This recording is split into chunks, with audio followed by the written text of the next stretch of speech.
Members, the next plan is 2231 by Mr. Moody. The following amendment, the clerk will read the amendment. Amendment by Moody. The chair recognizes Mr. Moody to explain the amendment. Thank you, Mr. Speaker and members. And I appreciate the time and attention, folks in El Paso County. This is an amendment that's wholly contained within the substitute Committee Substitute House Bill 1. Impacts 3 districts as they're configured in the substitute, which is House District 75, 79, and 74. This has a partial restoration of Fort Bliss as a military installation. It also impacts Waco Tanks, which is a sacred location for the Tigua tribe out in El Paso, and maintains that in House District 75. All members that are impacted by this amendment have agreed to this amendment, and it is acceptable to the author, and I move adoption. The question occurs on the adoption of the amendment. Mr. Anchia has requested a record vote. The clerk will ring the bell. Mr. Hunter voting aye, Mr. Moody voting aye, Mr. Turner of Tarrant voting aye, Mr. Goldman voting aye, Mr. Harris voting aye, Mr. Swanson voting aye, Mr. Cain voting aye, Mr. Harrison voting aye, Mr. Slauson voting aye. Of all members voting.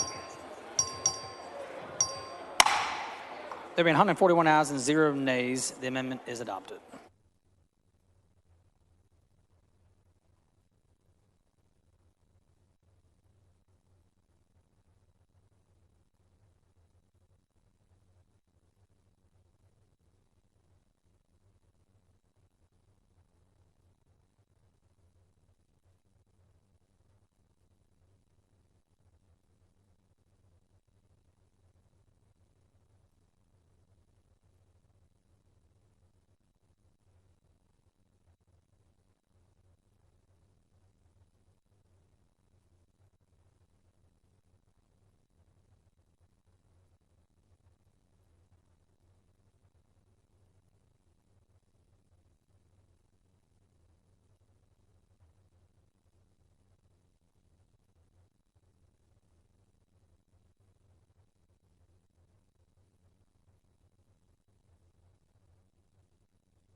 Members, the next amendment is Plan 2255.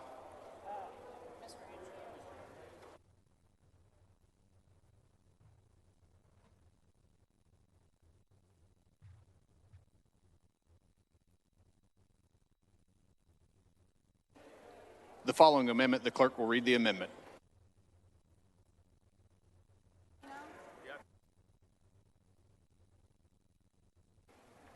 Amendment by Anchia. Chair recognizes Mr. Anchia to explain the amendment. Thank you, Mr. Speaker and members. This is a Dallas County delegation map, and I believe there's an amendment to the amendment. The following amendment to the amendment, the clerk will read the amendment to the amendment. Amendment to the amendment by Anchia. Chair recognizes Mr. Anchia to explain the amendment to the amendment. Thank you, Mr. Speaker and members, and I invite any Dallas County member who wants to come on up here. We have achieved bipartisan support for a map that I will go ahead and describe very deliberately. The map creates four black citizen voting age population districts in the 100, the 111, the 109, and the 110. It differs from Representative Hunter's map in that there is a Hispanic majority district that was the 114 that is moved to the 107. That includes Garland, Dallas, and Mesquite. This map improves Mesquite, the treatment of Mesquite, in that previously it was cut a number of different ways. In this map, it will be represented by 2 members. The map also endeavors to keep together as much as possible and to eliminate the gerrymander that occurred in 2011 for the Grand Prairie District. And finally, in the 105, which is a Hispanic majority district that is wholly contained within the city of Irving. The 105 has previously been both in Irving and Grand Prairie. The heart of Grand Prairie is kept in District 104, just like in the 114 that was contemplated by Chairman Hunter's map, and is anchored also in Oak Cliff, where Representative Gonzalez lives. So she will remain the incumbent in District 104. And members, the Addison, which was also split up into multiple districts in a previous map, again, the 2011 map, that it will remain whole in District 115. We endeavored to keep cities whole in these districts. Cedar Hill is kept whole. DeSoto is split, but split among the 2 same state representatives that represented currently. The Dallas County Glen Heights, Dallas County city limits of Glen Heights are kept whole, as are Lancaster, Wilmer, Hutchins, and Seagoville, all in District 109. And finally, Balch Springs, which was divided in the prior map, or in last decade's map, is made whole in District 110. It also keeps communities of interest, traditional Hispanic communities of interest in West Dallas, La Bajada, and Los Altos together in this map.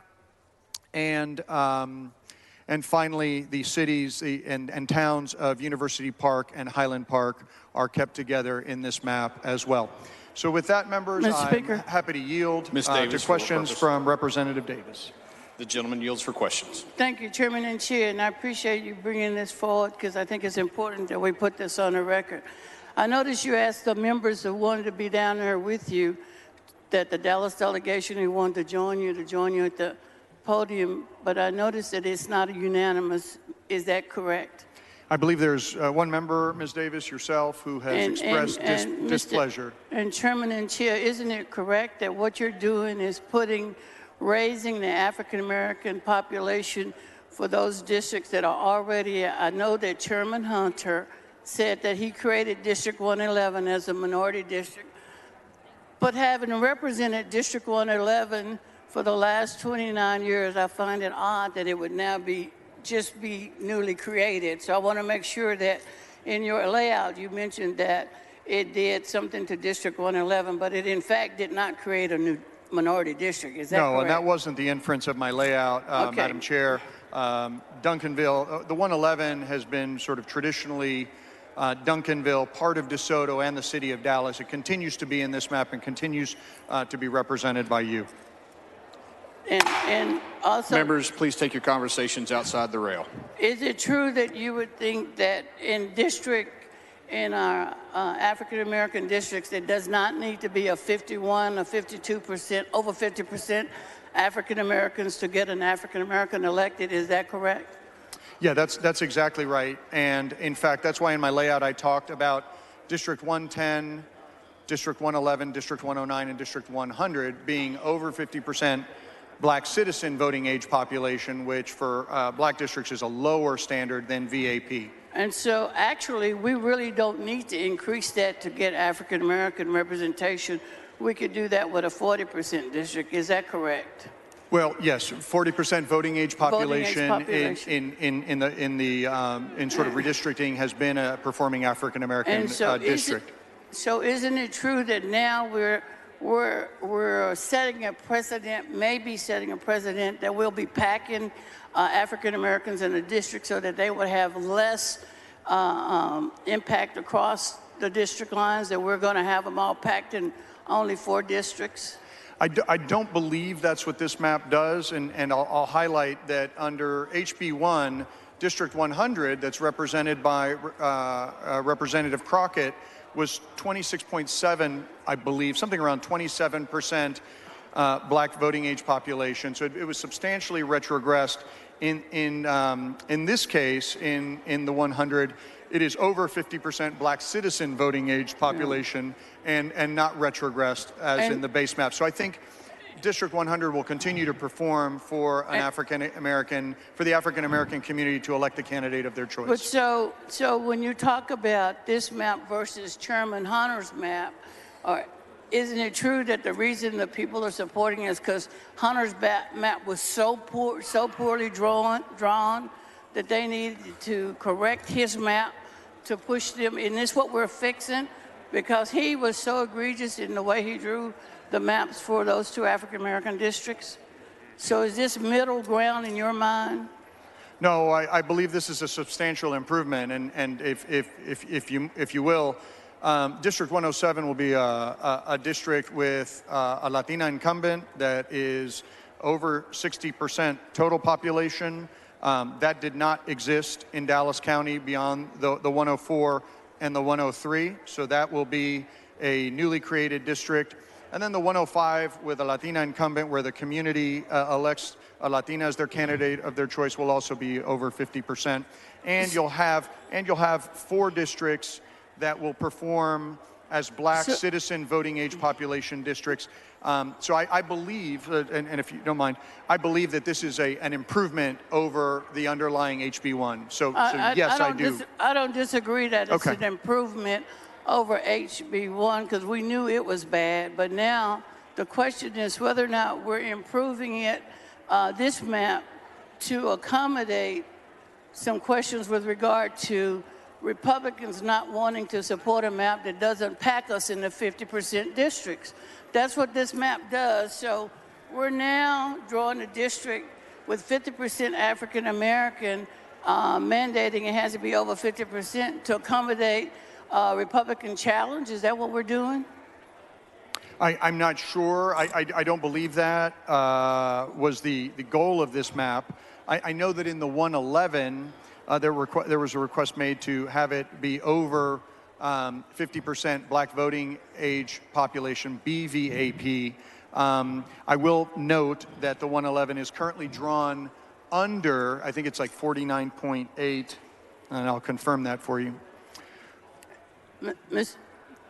Hold on a second. I want to, 49.8 total African American population, which is, I believe, in line. Just really quickly, Representative Davis, which is in line with a map that has under 50% black total population. Mr. Chairman, based on the way you're doing this map now with regard to the African American population, do you think we would be able to draw a district in northern part of Dallas County, as we've drawn before, with a population that will be 50% African American? Do you think that would be In the doable? northern part of Dallas County? Yes. I don't know. But are we limiting, are we creating a limit for that to happen based on I have not requiring seen a that? demonstration map that shows that. Even in the TLBC jingles map, just for Well, the but record, we I had it didn't last I didn't session, see Chairman. that this session, so I don't know how to answer that I question. know it didn't change very much, but I know if we're moving the threshold up to 50%, it limits how many districts we would be able to attain as African American district. Is that correct? I don't know. The gentleman's time has expired. Mr. Speaker, Ms. Gonzalez, for what purpose? I'd like to make a motion to extend the gentleman's time to ask a few questions. Is there objection to the extension of time? The chair hears none, and the member's time is extended. Thank you. Mr. Chair Anchia, I wanted to ask you just a few questions about what you and I have discussed previously. So in the baseline map, HD 104 is a majority SSVR district, right? I believe so, yes. And in And fact, by the baseline map, not HB1. The original one. Not Yep, HB1, right. The current district lines. yeah. Yep. Okay. In fact, 104 is the only majority SSVR district in Dallas County, correct? That's right. Under your amendment, it declines the SSVR to, I believe, to 49%, so about a percent point. I think it's like 49.3 or something like that. Yeah, slightly over. So yeah. do you believe that there was a substantial undercount in the U.S. Census of Latinos in Without Dallas question. County? Without question. So do you believe that in reality, HD 104 in your proposed amendment is in actuality a majority SSVR district? There's no question about it. Those neighborhoods that we share in North Oak Cliff, I believe, were substantially undercounted, and just based on how we represent our districts, it is obvious to me that 104 will continue to perform, and that the undercount is really what is responsible for it being under 50% SSVR. So regardless of the SSVR, is HD 104 a majority HCVAP district? Yes. Okay. So in your amendment, do you believe that HD 104 in your plan will still function as a Latino Opportunity District, even though it may no longer have an SSVR majority? Without question. All right, thank you. Thank you. Mr. Speaker, Ms. Crockett, for what purpose? will the gentleman yield for questions? Will the gentleman yield Yes. for questions? The gentleman yields for questions. Chairman Anchia, one of the things that it's my understanding that the court evaluates when they're determining the legality of a district under the Voting Rights Act, it's my understanding is that they consider compactness. Are you aware of that? That is one of the factors. That's correct. In the proposed Hunter map, HD 108 as well as HD 112, did you have an opportunity to review the compactness of those districts compared to the compactness that they are at today? I did not review those with respect to compactness. Would you be surprised to learn that there's actually a decrease in the area rubber band around 108, as well as a decrease in the area rubber band around 112, as well as when it comes to the population rubber band, it's cut almost in half for HD 112, and it's cut almost in half again for HD 108. Can you tell her to get the fuck off the back line? I'm sorry, can you repeat the question? Were you aware? Well, let me just say it this way. For purposes of the record, the population rubber band for HD 112 is cut in half, and the population rubber band for HD 108 is cut in half. And what that means when we're evaluating these numbers is that we're actually supposed to be seeing an increase for the compactness, but instead these districts actually became less compact. So I'm not going to pine on that. I will say that if you look at this map, the 115 is more compact, the 105 is substantially more compact, the 104 is more compact, the 111 is just about the same, 109 about the same, the 110 is materially more compact, the 100 about the same, the 114 is compact, the 107 is compact, and the 113 is far more compact. I'm trying to make a record. Than Regardless. in the existing map, and certainly and sort of tracks what you'd find in the Hunter map. Thank you so much for clarifying. In addition to that, and this is all for purposes of the record, for litigation purposes, as I anticipate we'll be going into litigation. As it relates to HD 108 and HD 112, the difference between those districts in your amendment and the original Hunter version, there is no difference. Is that correct? I don't believe there is, but I'm not sure. Okay, so the only districts that changed were the districts surrounding that area, correct? Surrounding those two districts, HD 108 and HD 112. I believe so, but I'm not 100% sure. And finally, just to make sure that the record is clear, because I think I heard what maybe Vice Chair Davis heard, as you understand, as HDC understands, we can all agree that HD 100, HD 109, HD 110, HD 111, and HD 104 are all already protected seats under the Voting Rights Act. Is that correct? Yes, I believe that they are. And in this map, all 4 of those are over 50% black citizen voting age population. Thank you. So there's no retrogression in your amendment? That's correct. Thank you. Mr. Speaker, Ms. Ramos, for what purpose? will the gentleman yield? Will the gentleman yield for questions? Yes. The gentleman yields for questions. Thank you, Representative Anchia. I represent House District 102, and according to this map, it's pretty much the same as the Hunter proposed map for 102. Is that correct? Yes. And in 102, 2 sessions ago, we were one of the 12 districts in Dallas County, or in the state of Texas, that flipped our district seat. Were you aware of that? Yes. And in our by district, flipped, I guess you mean on a partisan basis? yes, sir. Yes. And our district currently, as is introduced in the Hunter map, and you just followed that Hunter map, our community, or when I say our community, House District 102, is pretty much moved. 60% of our district is pretty much moved based on the Hunter map, which is what is proposed here. Were you aware of that? About 60%? I was not aware of that. However, in Dallas County, we have 14 representatives, correct, that represent Dallas County? Yes, we were in danger of losing a seat, but we're able to keep 14 seats at the lower end of the deviation statewide. So we were able to keep the 14 seats.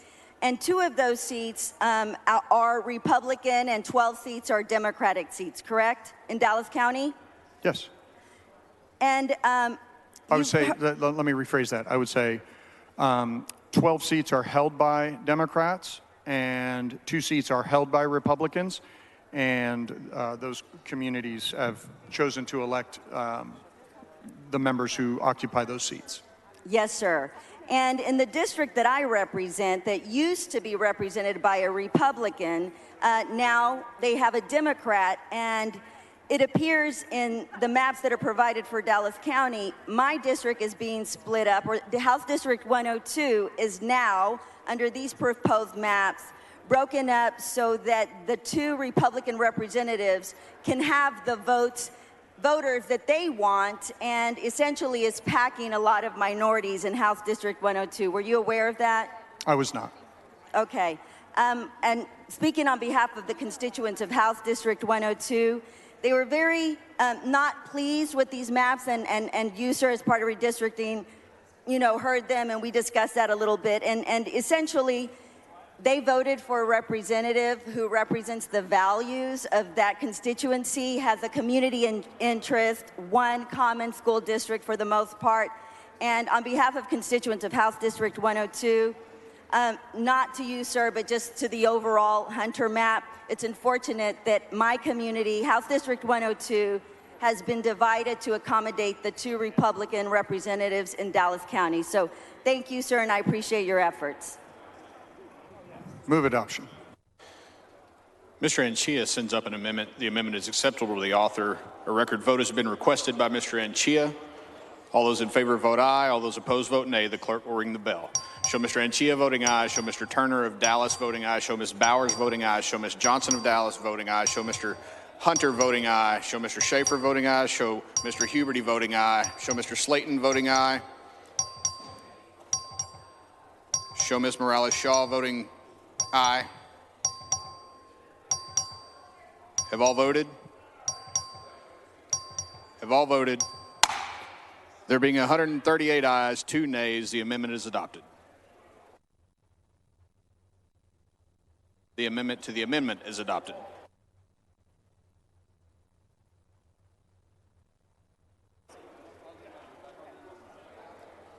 The question now is on the amendment as amended. The chair recognizes Mr. Anchia to continue explaining the amendment. Thank you, Mr. Speaker. Move adoption. Mr. Anchia sends up an amendment. The amendment is acceptable to the author. A record vote has been requested by Mr. Anchia. All those in favor vote aye. All those opposed vote nay. The clerk will ring the bell. Show Mr. Hunter voting aye. Show Mr. Schaefer voting aye. Show Ms. Morales-Shaw voting aye. Have all voted? Have all voted? There being 142 ayes and 0 nays, the amendment is adopted.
Is Ms. Ramos on the floor of the House?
Members, the following amendment is on Plan 2235.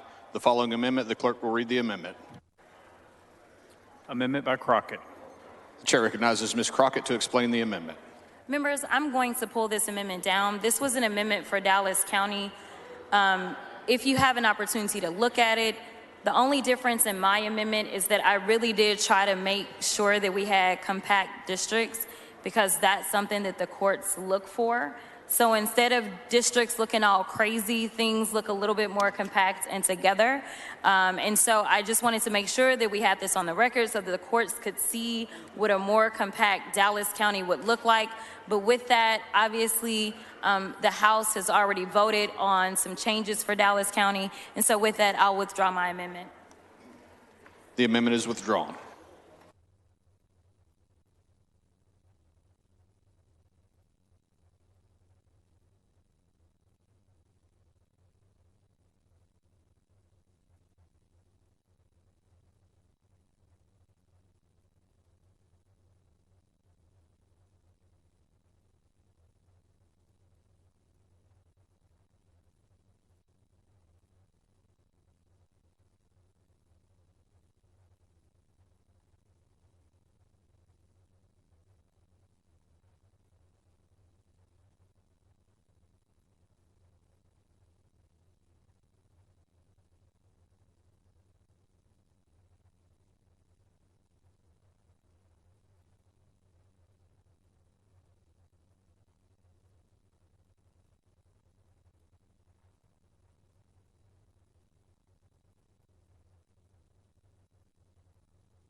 Members, the next amendment is Plan 2187. The following amendment, the clerk will read the amendment. Amendment by Huberty. The chair recognizes Mr. Huberty to explain the amendment. Thank you, Mr. Speaker and members. This amendment, Plan 2187, makes the agreed upon changes for Harris County delegation. Let me first start out by saying I'm grateful for all the work that the delegation did together. Our dean, Sophronia Thompson, working with Mr. Murphy, Republicans and Democrats alike, to be able to come with a plan together with Harris County. As many of you know, a lot of times in this body, everybody gets concerned about what happens and what we're doing in Harris County, and sometimes we slow the process down. But I'd like to thank the work that everybody did. We spent a lot of time working together in Ms. Thompson's office, trying to come together with a plan, and Mr. Schofield working really hard, Mr. Cain, and everybody that had a part of this process. I'm going to take my time just to kind of go through this. There's a lot of changes, and then we have some additional amendments to the amendment that are going to be brought. So as I said, these changes were negotiated between members of the Harris County delegation and represent those districts and fits into the statewide plan proposed under the Committee Sub for House Bill 1. This amendment restores communities of interest while balancing population between the amended delegation map and stays within the state's overall deviation. I'd like to provide some insight on why these members of the delegation have agreed to the changes. So, in order to get Representative Oliverson's district office back within his district, Representative Harless and Representative Oliverson agreed to a population swap and to keep the districts contiguous. That is a pre-filed amendment that will be happening. Under the committee sub for House Bill 1, 2 communities of interest were drawn into Representative Harless' district as 127, causing these areas to be split from a neighboring close-knit community under Representative Jarvis Johnson's House District 139. These communities were added back to District 139 to keep them whole. And then in order to restore the population lost to Representative Harless, a community of interest from Representative Morales-Shaw's District 148 was added to House District 126. Under the committee sub, House Bill 1, Independence Heights, a historical community of interest in Representative Jarvis Johnson's House District 139 and closely connected to the Acres Home community, was drawn into Representative Morales' district, House District 145. These two neighborhoods had always been paired together and represented in House District 139. To make up for the lost population by removing Independent Heights from 145, community of interest were added to House District 145 from the following districts: Representative Johnson's 134, Representative Wallace's district HD 140, and Representative Hernandez HD 143. Due to 139 then being overpopulated and falling outside the required deviation, communities of interest were added to Representative Penny Morales-Shaw's district, House District 145. Under the committee sub for House Bill 1, the city of Jersey Village is split in half between Representative Lacey Hall and House District 138 and Representative Penny Morales-Shaw, House District 148. So in order to prevent the city from being split, the entire city of Jersey Village now will fall under House District 138. To ensure that Representative Hall's House District 138 and Representative Morales-Shaw falls in with the required deviation and the state overall deviation, communities of interest were swapped between those two members and Representative Rosenthal, House District 135. Under the committee sub for House Bill 1, Representative Allen, Dr. Allen, loses community of interest and splits neighborhoods in half to Representative Sean Theory, House District 146. Additionally, House District 131 loses churches, your voters, a police station, libraries, commercial development, and the only high school in the district, Madison Heights. To restore these communities that were removed from House District 131 and added into House District 146, multiple communities were swapped between these two districts.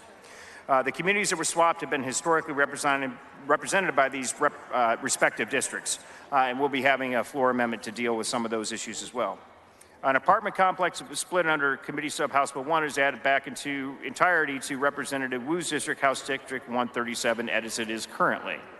Under the Committee Sub for House Bill 1, a community of interest is split between Representative Hernandez, HD 143, and Representative Morales, 145. This entire community is now restored to House District 143, and we will have a floor amendment on that. After agreed upon negotiation between myself and Representative Cain and House District 128, a community of interest is now added to House District 128. Two community of interest that were drawn into Representative Dennis Paul's House District 129 that historically fall under Representative Marianne Perez, House District 144. These two members agreed to a population swap. Then, to ensure Representative Dennis Paul, House District 129, stayed within the required deviation, agreed upon communities of interest were added to his district from Representative Cain's in House District 128. The Battleship Texas and San Jacinto Monument were drawn into Representative Hernandez's HD 143 under Committee Sub House Bill 1. After an agreed upon negotiation, Representative Marian Perez, House District 144, will receive the Battleship Texas, and Representative Briscoe Cain will receive the San Jacinto Monument. Under House Bill, Committee Sub for House Bill 1, a community of interest was drawn into Representative Murphy's district, House District 133, that has always been in Representative Wu's district, 137. This community of interest is added back into Representative Wu district, and there is a pre-filed amendment on that. With that, members, happy to take any questions, but appreciate all the hard work. I didn't know if you wanted to say anything, Ms. Thompson. Would you like to? Mr. Speaker, I'd like to yield.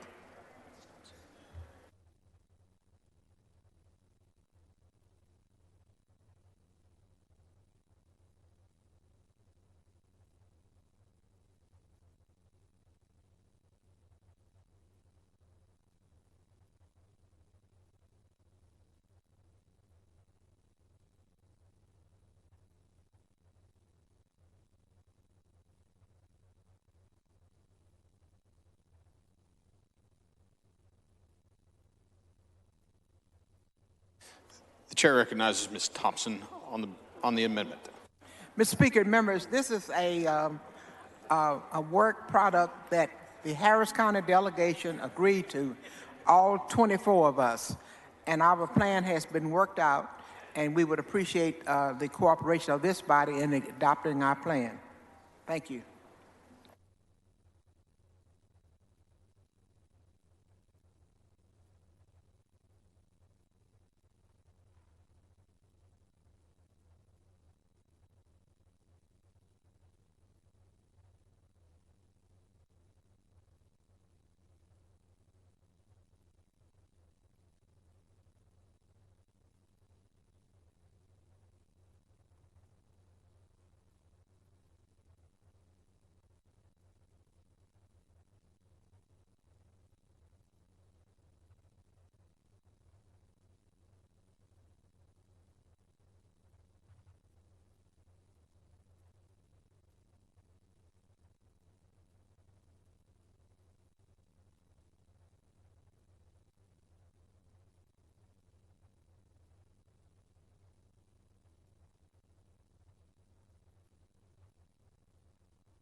Members, the following amendment to the amendment is on Plan 2302.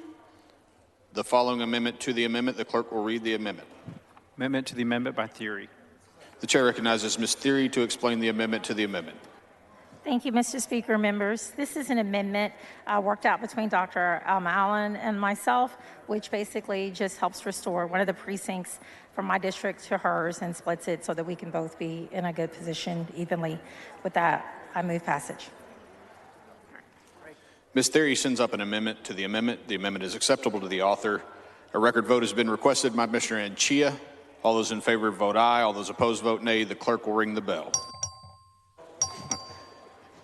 Show Ms. Swanson voting aye. Show Mr. Huberty voting aye. Show Ms. Dr. Oliverson voting aye. Show Mr. Murphy voting aye. Show Dr. Allen voting aye. Show Representative Hull voting aye. Show Representative Morales-Shaw voting aye. Show Mr. Hunter voting aye. Have all voted? Have all voted? There being 145 ayes, 0 nays, the amendment is adopted. The amendment to the amendment is adopted.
Members, the next amendment is on Plan 2296. The following amendment to the amendment. The clerk will read the amendment. Amendment to the amendment by Hall. The chair recognizes Ms. Hull to explain the amendment to the amendment. Thank you. Members, this is an amendment that Representative Morales-Shaw and I worked on together. It's just small edits had to be made to keep us both within population deviation, keep together communities of interest, and to make the lines clearer, and to ensure census blocks for the roads of Jersey Village are kept within the city. Move passage. Ms. Hull sends up an amendment to the amendment. The amendment is acceptable to the author. A record vote has been requested by Mr. Anchia. All those in favor vote aye. All those opposed vote nay. The clerk will ring the bell. Show Mr. Rosenthal voting aye. Show Mr. Wally voting aye. Show Ms. Hull voting aye. Show Mr. Huberty voting aye. Show Mr. Parker voting aye. Show Mr. Murphy voting aye. Show Mr. Hunter voting aye. Show Mr. Jatan voting aye. Have all voted? Have all voted? There being 143 ayes, 0 nays, the amendment to the amendment is adopted.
Members, the next amendment to the amendment is Plan 2300.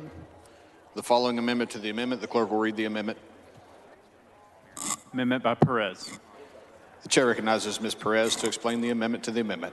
Thank you, Mr. Speaker. Members, this amendment to the amendment is simply a cleanup plan for the districts involved. It takes a part of Precinct 0715 from House District 129 and gives it to House District 144. All members involved agree with the change, and with that, Mr. Speaker, I move adoption. Ms. Perez sends up an amendment. The amendment is acceptable to the author. A record vote has been requested by Mr. Anchia. All those in favor vote aye. All those opposed vote nay. The clerk will ring the bell. Show Mr. Wally voting aye. Show Ms. Perez voting aye. Show Mr. Huberty voting aye. Show Mr. Paul voting aye. Show Dr. Oliverson voting aye. Show Mr. Schofield voting aye. Show Ms. Swanson voting aye. Show Mr. Murphy voting aye. Have all voted? Have all voted? There being 142 ayes, 0 nays, the amendment to the amendment is adopted. The next amendment is on Plan 2283. The following amendment to the amendment, the clerk will read the amendment. Amendment by Cain. The chair recognizes Mr. Cain to explain the amendment to the amendment. Thank you, Mr. Speaker. Members, this amendment is an agreed upon amendment between myself, Representative Hernandez, and Representative Perez. It's a cleanup. It moves about 12 people to House District 128 and about 18 people to House District 143. It makes no population change to House District 144. With that, move adoption. Mr. Cain sends up an amendment to the amendment. The amendment is acceptable to the author.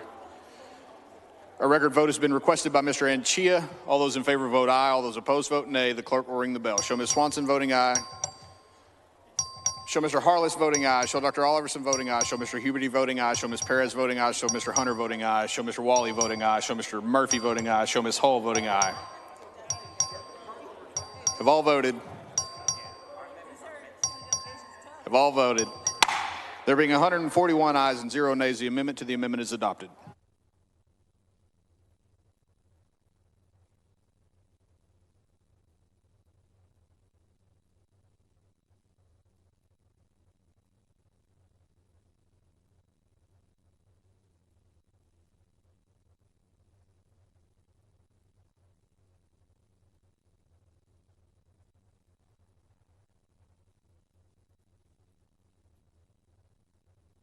Members, the next amendment to the amendment is on Plan 2215.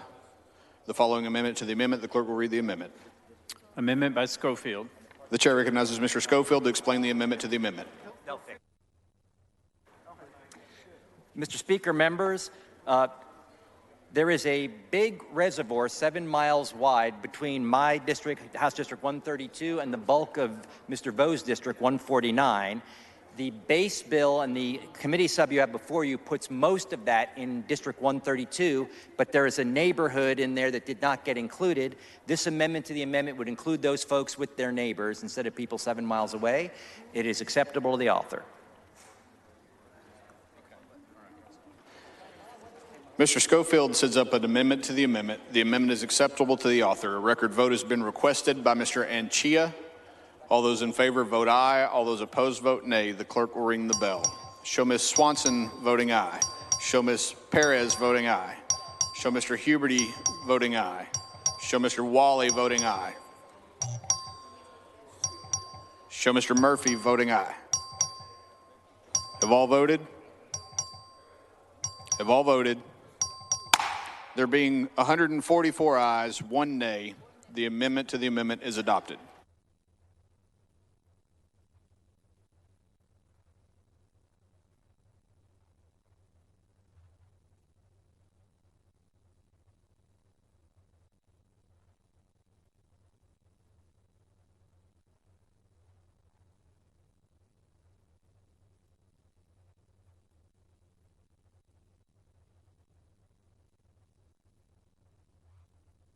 Members, we've got one more amendment to the amendment that is being worked on. Please stand by.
Members, the next amendment is going to be on Plan 2307. The following amendment to the amendment. The clerk will read the amendment.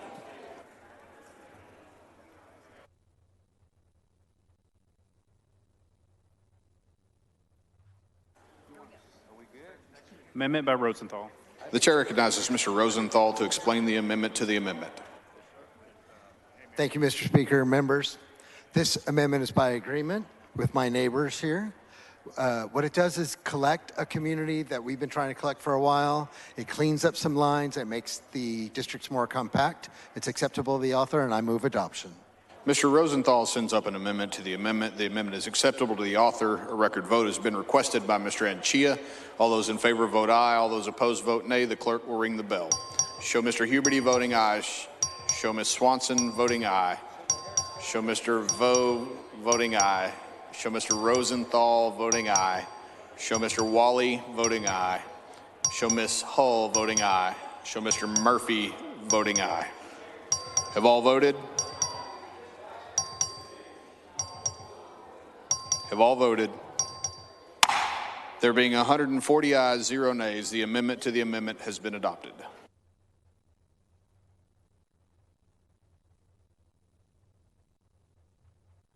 Members, we've got one more little correction that we're waiting on.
The following amendment to the amendment is on Plan 2310.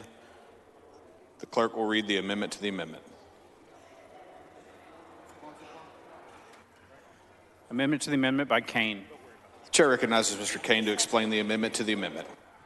Thank you, Mr. Speaker. Members, the several amendments that have gone on to the Huberty Amendment had some conflicts. This amendment resolves those conflicts. It has support of everybody involved. With that, I move adoption. Mr. Cain sends up an amendment to the amendment. The amendment is acceptable to the author. A record vote has been requested by Mr. Anchia. All those in favor vote aye. All those opposed vote nay. The clerk will ring the bell. Show Mr. Huberty voting aye. Show Mr. Hunter voting aye. Show Mr. White voting aye. Show Ms. Swanson voting aye. Show Ms. Hernandez voting aye.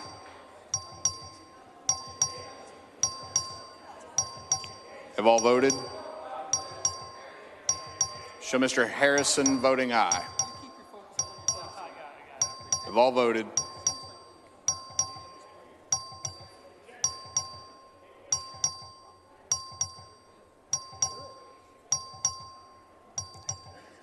Have all voted? There being 145 ayes, 0 nays, the amendment to the amendment is adopted.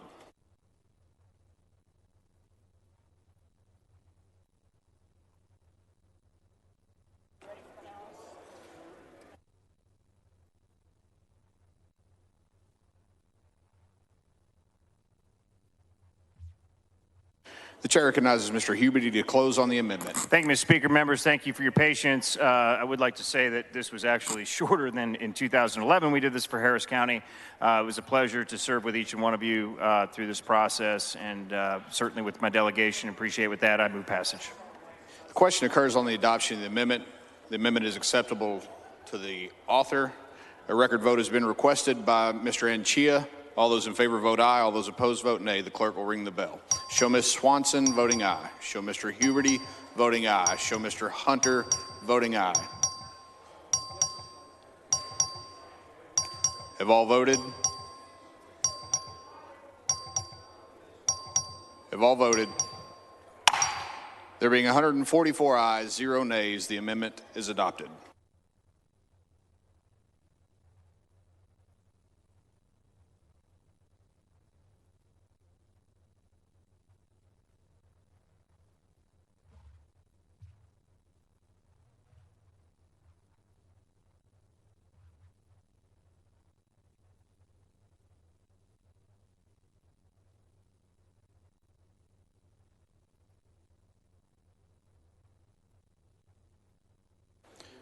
The next amendment is on Plan 2232.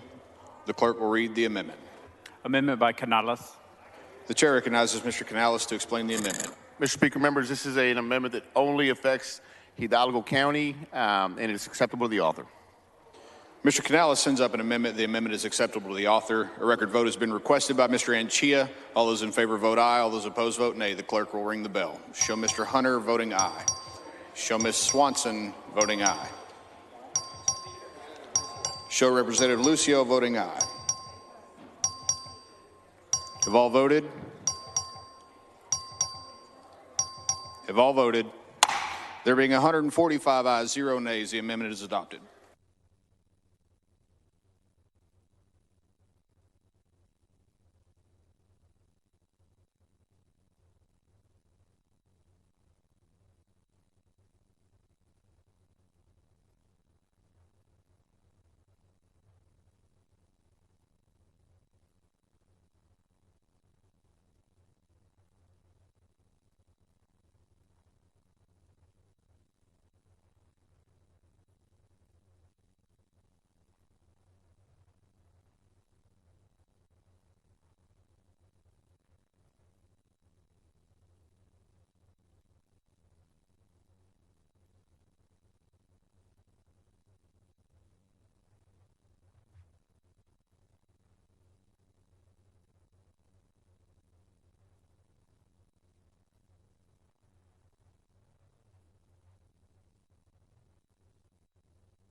Members, the next amendment is on Plan 2261. The clerk will read the amendment. Amendment by Lozano. The chair recognizes Representative Lozano to explain the amendment. Thank you, Mr. Speaker. I have an amendment to the amendment. The following amendment to the amendment, the clerk will read the amendment. Members, this is Plan 2308. Amendment to the amendment by Lozano. Chair recognizes Mr. Lozano to explain the amendment.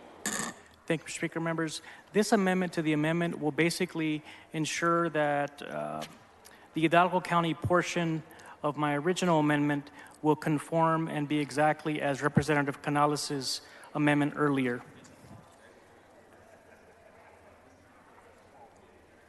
And acceptable to the author. Mr. Speaker. Mr. Lucio, for what purpose? Parliamentary inquiry. Please state your inquiry. Are we on an amendment to an amendment? Yes. Okay, so we still have an opportunity to speak on the amendment?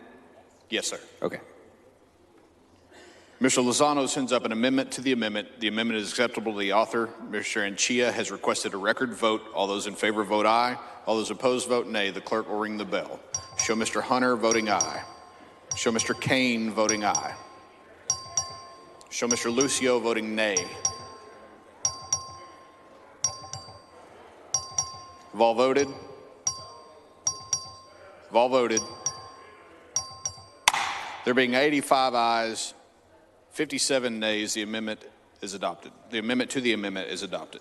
The chair recognizes Mr. Lozano to close on the amendment.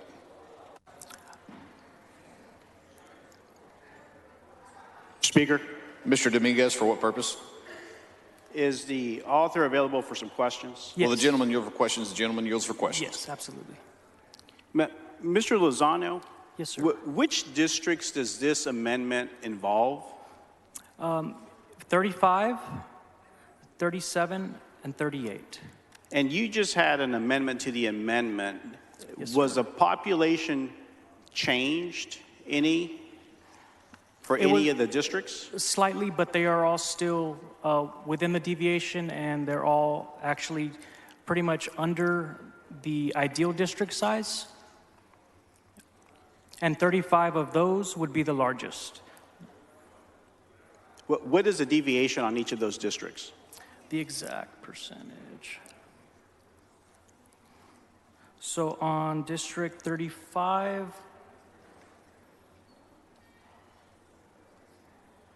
minus 0.5 of ideal. Minus 0.5 or 5? Minus 0.5. So less than 1% from negative from the deviation, the ideal district size. Well, what's the population that you have on that?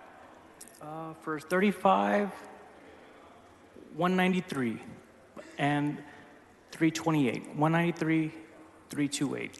So you took population away from District 37 and you gave it to District 35? Is that correct? Some. It was primarily a swap in Cameron. The Cameron portion of District 35, it was primarily a swap. When was this amendment filed? About 10 minutes before the deadline. So about 1:50 p.m. on Sunday or after that? About 5:50. Because I recall getting an email saying that all of the amendments had to be filed by 2 p.m. on Sunday. Oh, I'm sorry. I misunderstood your question. I can give you the exact time. If I could just pull it up on my district viewer.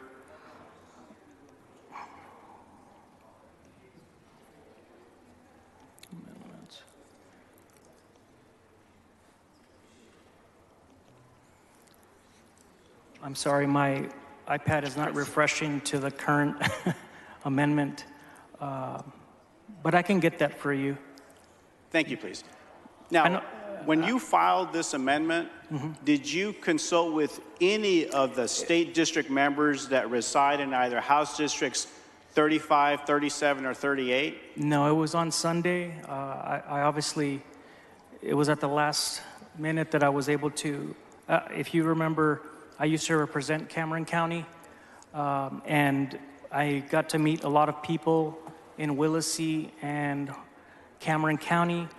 Many of those folks are still very close friends of mine. And Harlingen had been with Willacy. Many of those folks wanted to return and to also have a competitive district. When you represented parts of Cameron, did you represent Harlingen? Yes. Your district went all the way into Harlingen? Yes, sir. So you represented Combs? Yes. And Primera? Yes. And La Feria, part of Arroyo City, one street in Port Isabel, South Padre Island.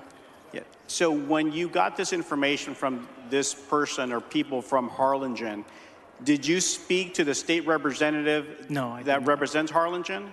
I did not, sir.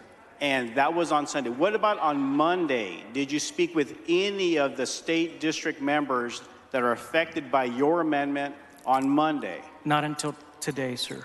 Yes, sir. So is it the custom it's in honestly, this house to mess with other people's house districts without at least engaging in a conversation with them? Well, basically what occurred is people in Cameron County began to hear that there may be vacancies in seats. They saw the opportunity to be able to draw a district that's competitive. It's not affecting an incumbent, and that's basically, there was the opportunity to do this. It was at the very last minute. What do you mean by that?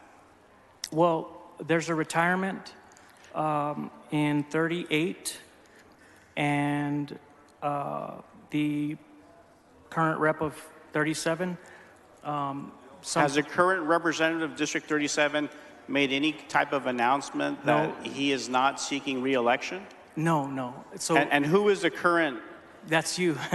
And so if you don't want to run for Congress and you want to stay in the House, there's an open seat for you, and you're in 38. My reading of the proposed amendment that you have draws my house out of District 37 and into District 38. Is that correct? It draws it into District 38. So basically, what had happened before is what we're doing is we're putting almost all of Brownsville in District 38. More compact, communities of interest, clearly. As you know, there's a rivalry, like where I grew up, between one town and another town within the same county, between Harlingen and Brownsville. In this case, Brownsville would have their own rep, Harlingen could have their own rep, and Hidalgo County would come over, and that rep would represent part of Brownsville as well. And my reading of your map, you're going to put the city of San Benito into District 35 that wraps all the way around Hidalgo County, all the way into the westernmost part of that county. So anybody that lives in San Benito, according to your proposed map, will have to drive through 4 other state districts to get to the main office in District 35. Is this what you're saying, that the people in San Benito now don't have quality representation locally because they have to drive all the way to another county? And you think this is good for the people in San Benito? Well, this district doesn't put all of San Benito in 35. Some of it is in 37. It's currently 35 has Harlingen. This essentially removes that portion and puts 35 going into getting part of West Brownsville. Representative, do you understand why people in San Benito and Los Indios, Santa Maria, might be a little frustrated with this map because now it makes them drive all the way across the valley to go have a meeting with their state rep, when currently they're about a 5-10 minute drive away? Well, I don't, and when I represented Cameron County, my office was in Kingsville, and that's about 2 hours away from some of my constituents in Cameron County. They were equally accessible to the legislature. My job, I ended up opening a part-time office in Cameron County as well. Okay, can I ask you this question? Does any member from the Rio Grande Valley like this map, this amendment that you offered? Like it? Like it. I hope so. Well, can you name me one person from the Rio Grande Valley delegation that would vote for this map? I couldn't tell you. Yes, sir. And I understand your frustration. I really do.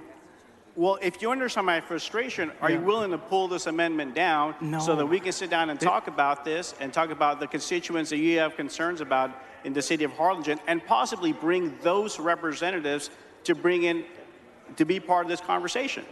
Well, as part of the process is this body. Are you willing to take a 1-hour recess so we can sit down and talk about this like government leaders? I wouldn't want to delay the House. It's 1 hour. We got a few hours to go. We'll be here.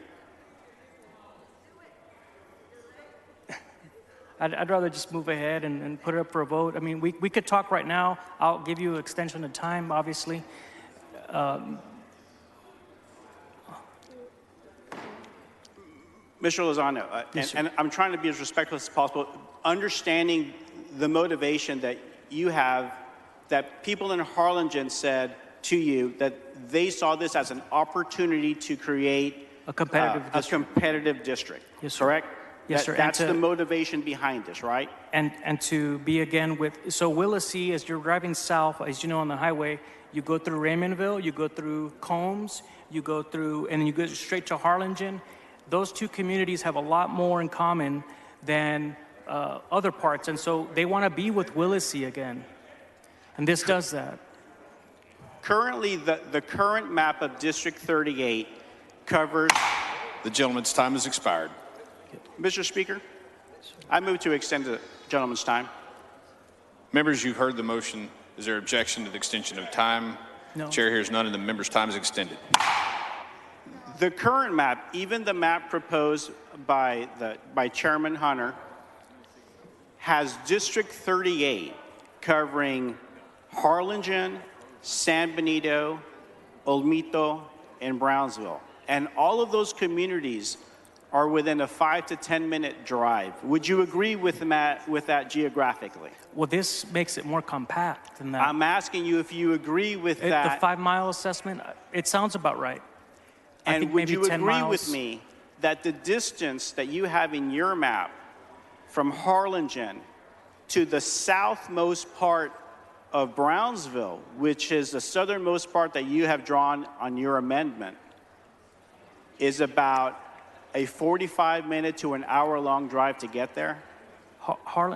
Brownsville's not in 37. Yes, it is. No, Brownsville's 38. I live in Brownsville, so I can attest that the way your map is drawn on the outside easternmost part of FM 511. Oh, okay. There might be a portion of the city limits. That is still Brownsville, even though it's in the unincorporated area. Yes, sir. Yeah. So those folks, statistically, are the most impoverished people in the state of Texas. And you have now drawn them into a district that for them to go see the representative, they're going to have to drive an hour to get to within the same county. The representative could be from that part you're talking about. They could have an office there. They could be from Port Isabel. They could be, I mean, it's a hypothetical, but Harlingen is how far from Brownsville? Like 25 minutes from my house. Okay, so. But my house to the southmost is about 30 minutes.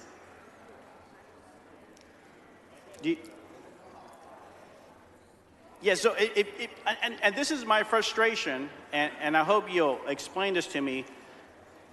Do the people that you spoke to, why didn't they ask for this seat to be based on the western half of Cameron County so that it's more of a vertically aligned district like it is currently? Well, considering the potential vacancies, if there is someone that steps up to run for another office, to make it most competitive, it just happens to fall in that area. Let's wrap it up. Well, so the primary motivation then was to capture as many areas as you thought might be helpful to making this a competitive seat? Yes, and having it contiguous with Willacy. And I've got a lot of history in Willacy and Cameron as well. I mean, I appreciate your answers. I would have preferred to hear these at any time before today. Yes, I think we have had a good history together as colleagues, and I would have appreciated it. I do not like to be surprised like this on a day when my constituents back home were not expecting this to be on the House floor. Yes, sir. I'll move. The chair recognizes Representative Lucio to speak against the amendment. Mr. Speaker, members, this will in all likelihood be the last time I address this body. It's been an amazing privilege to serve with you over these last 15, 16 years, and I just wanted to convey that. Some of my colleagues that came in 2007, few are left, but a few of you are here, Tan, and a few others. But let me say, members, one day you will also make a decision, and I hope it's not during a redistricting year to say goodbye and move on to do other things. And you want, in some form or fashion, to leave a legacy. And I'll tell you, in the last decade since redistricting, the Cameron County, or Cameron County, I should say, has done phenomenally well. We have a spaceport. We're launching rockets into space. We have a tremendous inland port and seaport that's bringing goods into the United States, into Texas. Our education system has improved. Our hospitals have improved. And it's been under the current structure where we have 2 seats rooted in Cameron County. Members, please take your conversations outside the rail. Thank you, members. Again, the last time in 16 years you'll hear from me and never hear from me again on this House floor. So I would really appreciate your attention. You know, Representative Lozano comes and he wants to convey to you his interest in Cameron County. And since the 10 years since he's no longer represented Cameron County, I have not seen him in Cameron County. I have not seen him at our chamber events. I have not seen him at our ribbon cuttings. I have not seen him in celebrating Utrgv or all the other great milestones that the Rio Grande Valley and Cameron County has achieved. So he comes before you today talking about his interest in Harlingen, where I have not seen him in over a decade. What I will tell you is that Harlingen and Brownsville are well represented. This is not minor tweaks like some of you have had to negotiate with your districts.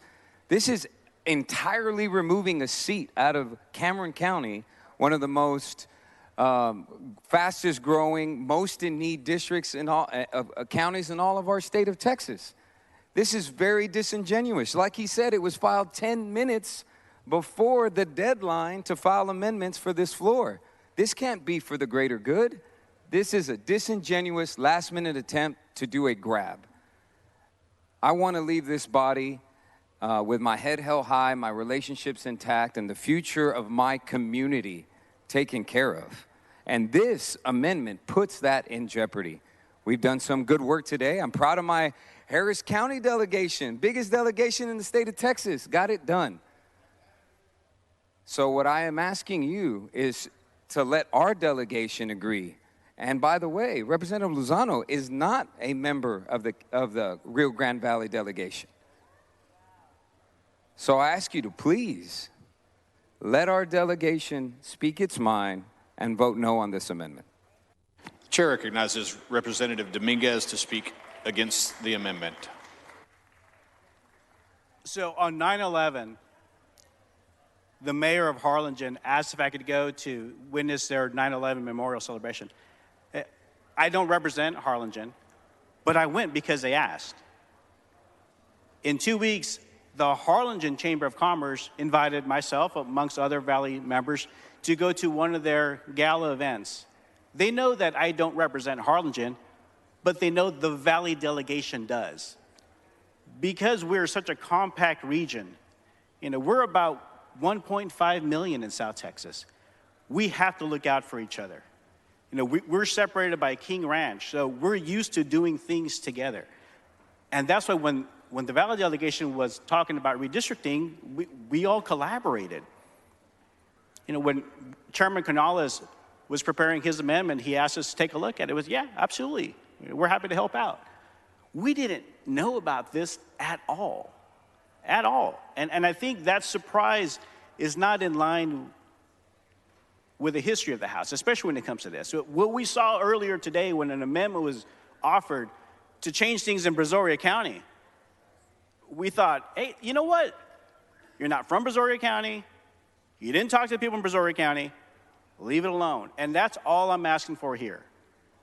In good faith, if we hadn't known about this until today, then maybe not enough people have been involved in this process. And I think as a matter of principle, we should vote against this amendment. I'm happy to sit down and talk about this. We still have this time tomorrow if there's some real pressing need. But I have yet to hear from people from Harlingen saying that they are not well represented. And I'll tell you, because we are pretty tight-knit in the Valley, you'll see that we go to each other's events all the time. We support each other's colleges, their universities, their high schools, because we take care of each other to make sure that the Valley gets as much as it can out of its state leaders, their agencies, their public officials. And I would tell you that the people in the Valley, the members from the Valley, work hard for every single constituent, regardless of who they vote for in the November elections or in the school board elections or the mayoral elections. We fight for each other all the time, and we'll continue to do so. I'm just asking for your support here to just please vote no on this.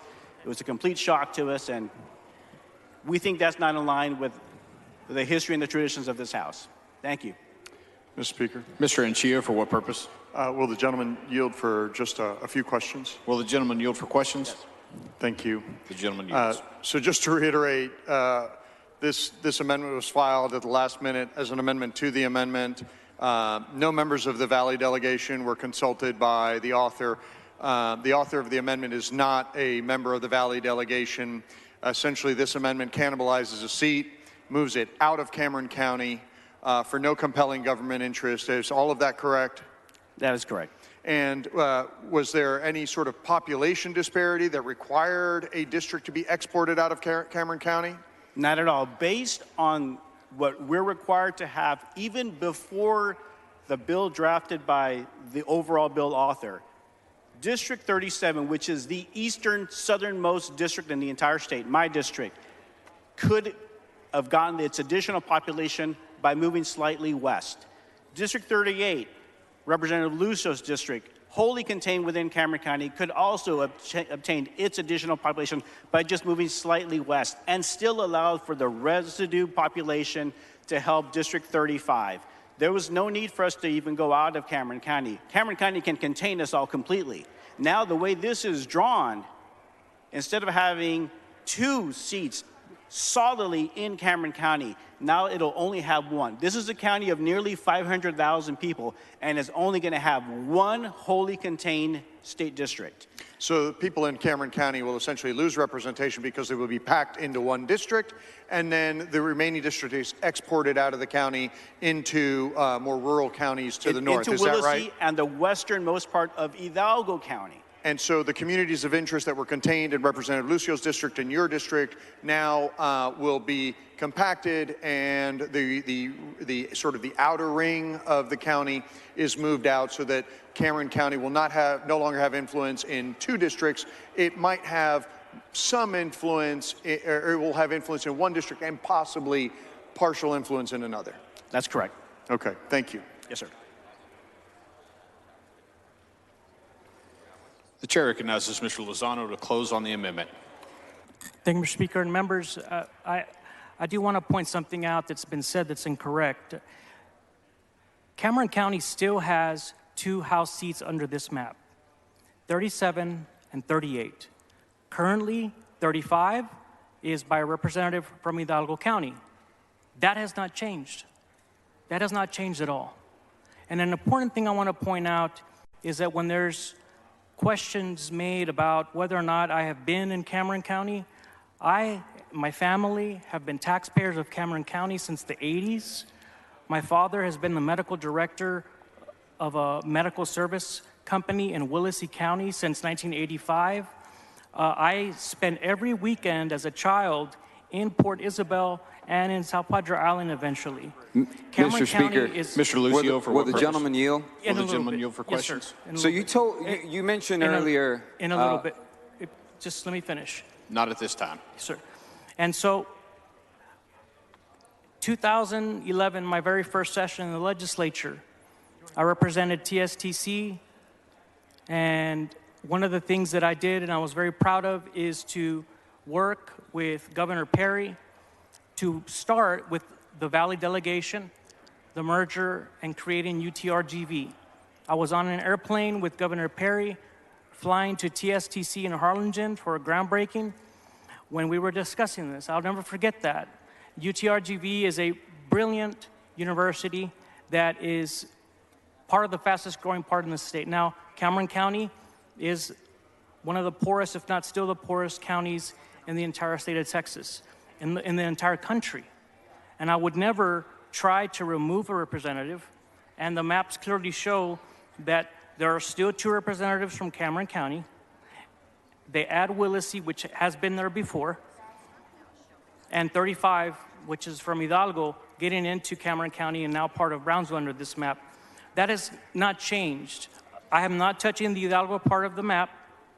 All I'm doing is swapping basically, to make it a little simpler, Harlingen for West Brownsville and some rural area in Cameron County. That's it. And it makes 37 competitive. It allows 37 to pick up Willacy County, just like the way it was before, with those communities of interest. I yield, sir. Mr. Lucio, for what purpose? Will the gentleman yield for some Yes, questions? The gentleman yields for questions.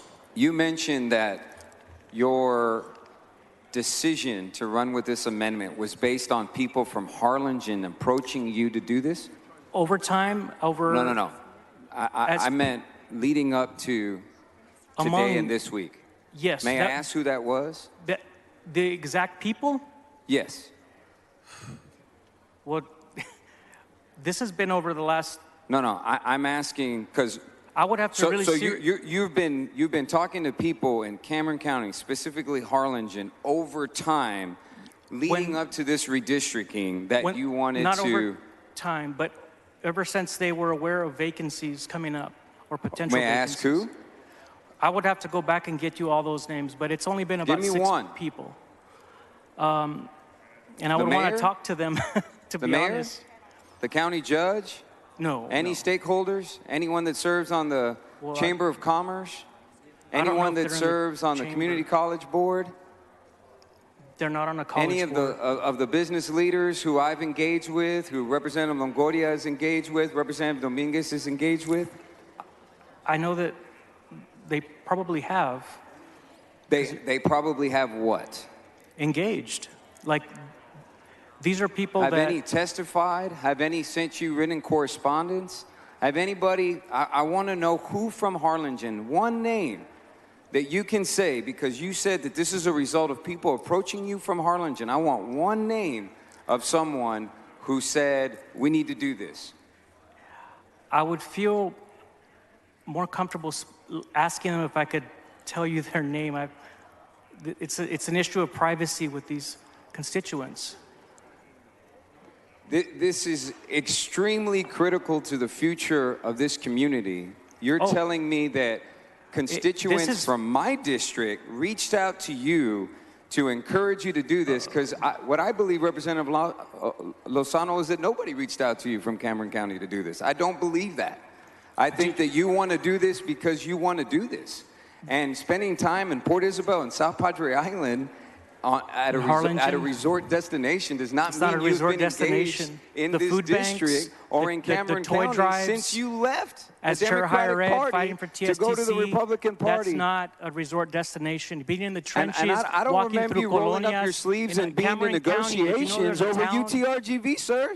And don't be using that as an accomplishment. What? I know several members in this room that rolled up their sleeves on Utrgv and the things that affected my community. You didn't give me credit for that when you first spoke, so I wanted to point that out to you. I was part of that. How? What are you talking about? I have a few more gray hairs, but I'm not going senile. I don't remember in 2013 you sitting down and negotiating how that was going to happen. And now you're telling me that you've been there lock in step with us? Determining the future of the Rio Grande Valley? The future of the Rio Grande Valley, this is the way it was in 2011. Right. And it was fixed correctly by a Republican administration at the time, and everything that was supposed to have transpired and been accomplished has been accomplished. So why are we reverting back? So this is a census year. We're doing redistricting. There's potential vacancies, and this is an opportunity to create a competitive district. It is more about vacancies. It's about the people. It's not my seat.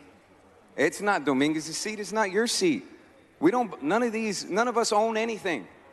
No, We're lucky to represent the districts that people elect us to represent. It's about these communities. Yes, and they still have the opportunity. It's about these 38 is communities, and you're Brownsville, diluting representation in a 37 district is Harlingen, that you've had no engagement in. 35 is... In 10 years. I don't see how that is sincere. I don't see how you can not have spoken to any of us and then come before the House floor and saying this is the right thing to do. If there was problems with representation of this community, I haven't heard it from you. I haven't heard anything from you about Cameron County or about the quality of life or the quality of education or economic development or business growth or international trade. This is a redistricting year. But you said it's based on interest in Cameron County not being represented and that people reached out to you to say, hey, we want an opportunity to win an election and be heard. I'm not sure how they're not being heard. When people realize that there are current representatives that may leave and run for higher office or retire, they saw an opportunity. Me. It's not about Alex. It's about the voters. It's about this community. It's about representation and the interests of the folks in this community. And exactly what Representative Dominguez said is the city of San Benito is now broken up into 2 representatives. When's the last time you were in San Benito?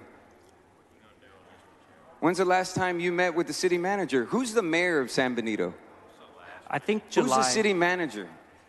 I don't know the city manager of San Benito. You don't? No. I mean, do you know the city manager of... Manny de la Rosa. That's the city manager. Okay. Yeah. I know him well. I mean, I just don't understand what we're doing here. Well, again, as people started hearing of vacancies or retirements, and it began a redistricting year, this allowed the opportunity to redistrict. Will the gentleman yield? Will the gentleman yield for questions? The gentleman yields for questions. So what I last heard as your strongest argument was that you have spoken to people in Harlingen over time that they would like to have a chance to choose their own representative, right? Is that my understanding? Well, no. Once people started hearing of potential retirements or someone running for higher office, they said, hey, can we be with Willacy again? Can we create a district that is competitive? And I mean, I started to slowly work on an amendment, and honestly, by the time I got the data, it was pretty late, but I filed it in time and to have this and to do the process, and here we are. I mean, in the past, it's 2 are still in Cameron. This is the same. 2 in Cameron, 1 in Hidalgo. There's nothing different. Since redistricting 10 years ago, has anyone run against Oscar Longoria in a general election? I don't know. Would you be surprised that the answer is no? Oscar's a great rep. Absolutely. I would not. In the last 10 years, has anyone run against Representative Lucio in a general election? I think so. Oh, general, no. No. In the last 10 years, has anybody ran against either myself or my predecessor in the November election? I wouldn't know, honestly. So for the past 10 years... The gentleman's time has expired. Move to extend time. Is there objection to the extension of time? The chair hears none, and the member's time is extended. And just so that I'm clear on this, you're saying that there are people in Harlingen, the way that you phrased it, because perhaps the state representatives will not be returning, that they want a chance to run, not necessarily as Democrats, correct? Competitive district, yeah. Even though they've had the last 10 years to run and they've chosen not to. Thank you. No further. Yes, sir. Mr. Speaker. Mr. Anchia, for what purpose? Will the gentleman yield for some Yes. questions? Gentleman yields for questions. So earlier we had a dialogue about redistricting committee hearings, and can you detail for the House the times that Cameron County constituents testified before, let me finish please, before the committee asking for this change to be made? There have been 0 times that has happened, okay?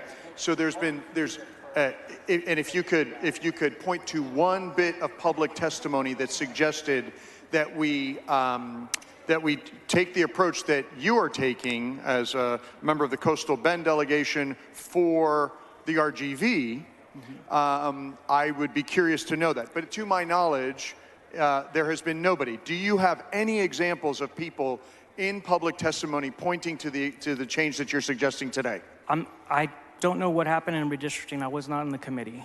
Correct. But are you aware of any examples of people calling for the change that you have made today? I'm not aware of anyone that testified. I'm not on the committee. All right. So you have 0 examples, and I agree with you. As a member of the committee, 0 people have come and requested the change you're making here today. Who drafted this amendment? I did. And did you receive legal help in drafting this amendment?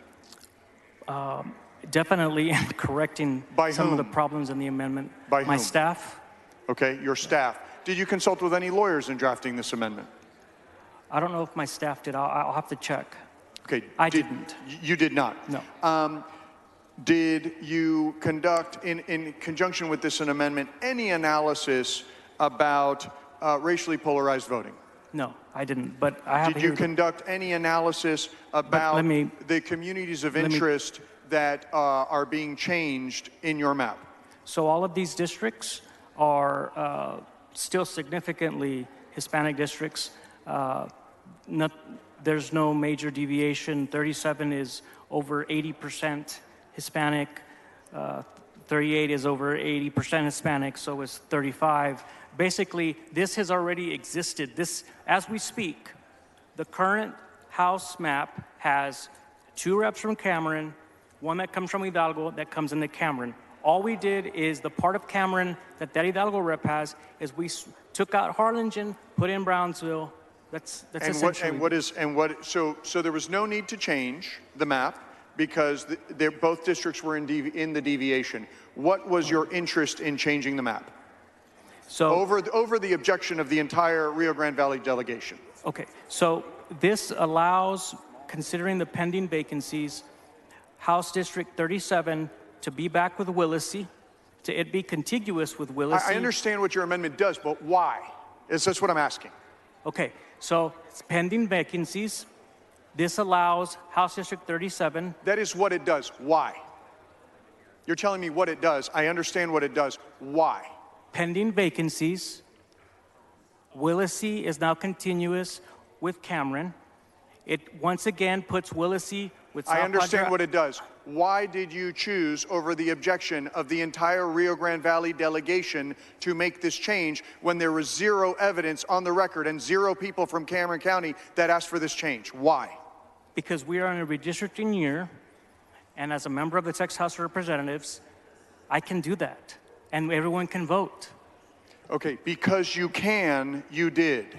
Because I took an oath to serve in the legislature, and I can offer amendments, and you can vote. That's the process. So it is pure power of a politician from Austin over the objection of not only the delegation, but the voters in Cameron County that you say you will do this. Effectively, that's what's happening. You, as a politician in Austin who can do this, will do this to the voters of Cameron County. So you've offered amendments. I'm just asking. I've offered amendments. Okay.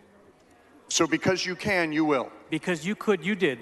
No, I'm asking you the question. Because you can, you will do this over the objection of the delegation. You offered amendments that are over the objections. I'm asking you. You offered an amendment that drastically reduced the entire state of Texas. You didn't talk to anyone. You paired over 40 people. I'm asking you why you did this amendment. Why did you pair over 40 people without talking to them? You could have asked me that question, and now I get to ask the questions, young man. So you can answer questions from the front mic. Like which your is questions, custom. honestly, they don't make sense. Just look at what you've done. You can do it because you're a member. I can do an amendment because I'm a member. So because you can, you are doing it. Is that right? Because you could, you did. So I appreciate the non-answer because I understand it's difficult to answer Just a look simple at all the question. amendments you filed, and because you will find your answer. So I will just take it as your answer that you are, because you can stick it to the RGV delegation, you will. And so And you stuck I it to think over that's 40 pretty members lousy. by pairing them. I'm not pairing anyone. Members, I strongly urge you to support this amendment. It will allow Cameron County to have a competitive district. It maintains 2 reps in Cameron County and 1 in Hidalgo representing part of Cameron. That's still the same. It's merely changing the part of Cameron that the Hidalgo rep is going to be representing. Move past. The question occurs on the adoption of the amendment. The amendment is acceptable to the author. A record vote has been requested by Mr. Anchia. All those in favor vote aye. All those opposed vote nay. The clerk will ring the bell. Show Mr. Hunter voting aye. Show Ms. Swanson voting aye. Show Mr. Longoria voting nay.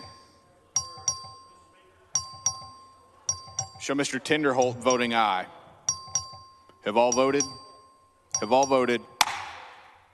There being 73 ayes, 69 nays, the amendment is adopted.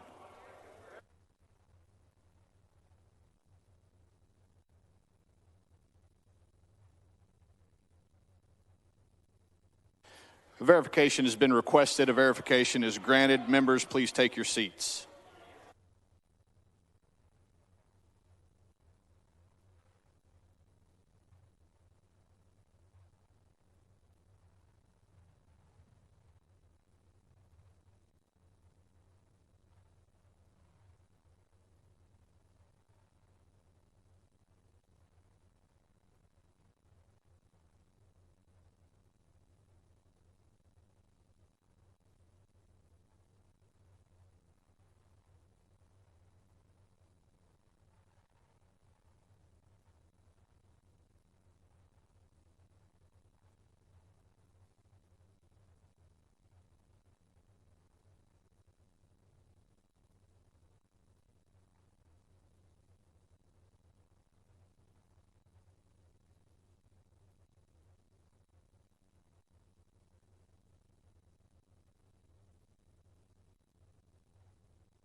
Members, take your seats, please.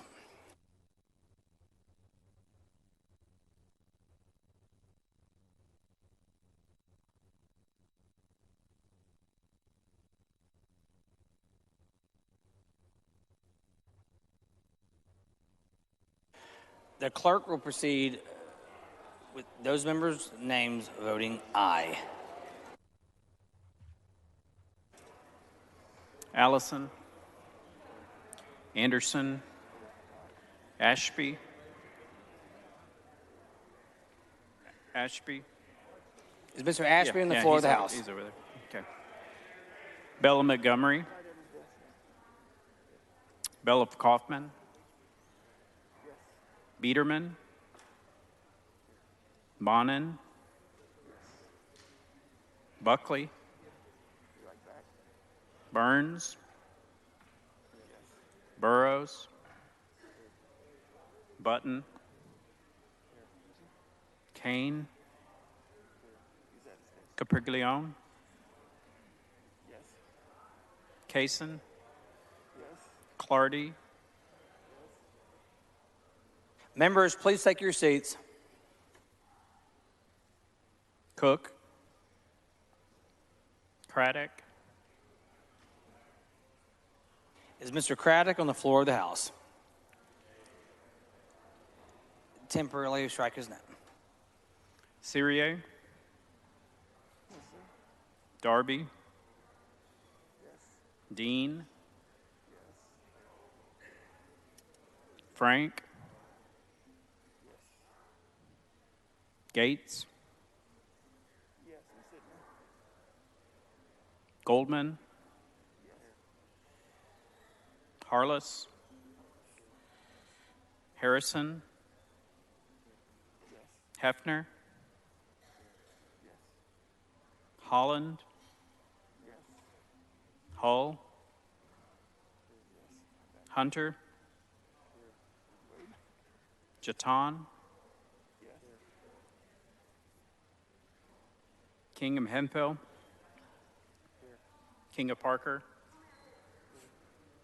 Click,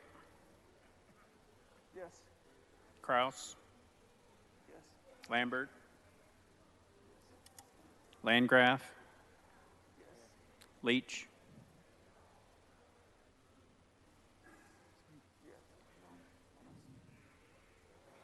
Is Mr. Leach on the floor of the House?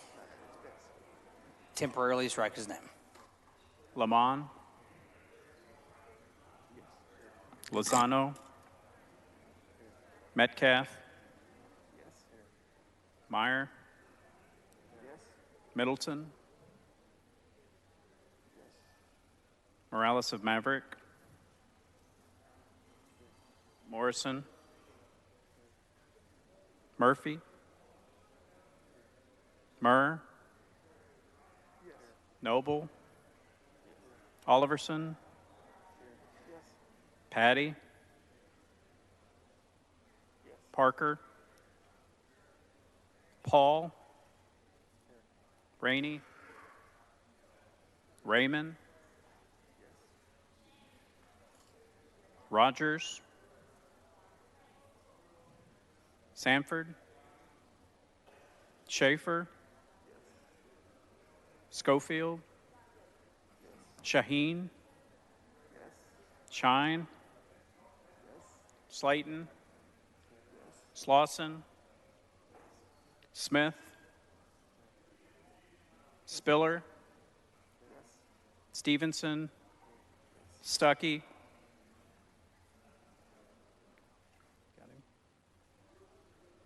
got him? Yep. Swanson, Brazoria, Thompson of Brazoria, Tenderholt, Toth, Van Dever, Basut, White, Wilson,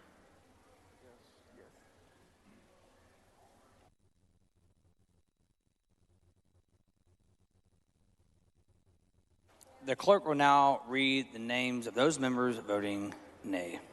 Allen, Enchia, Bales, Beckley, Beckley,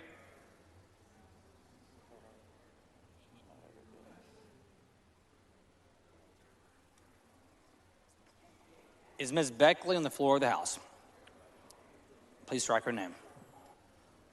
Temporarily Bernal? strike her name. Bernal, Bowers, Busey, Campos, Canales, Cole, Coleman,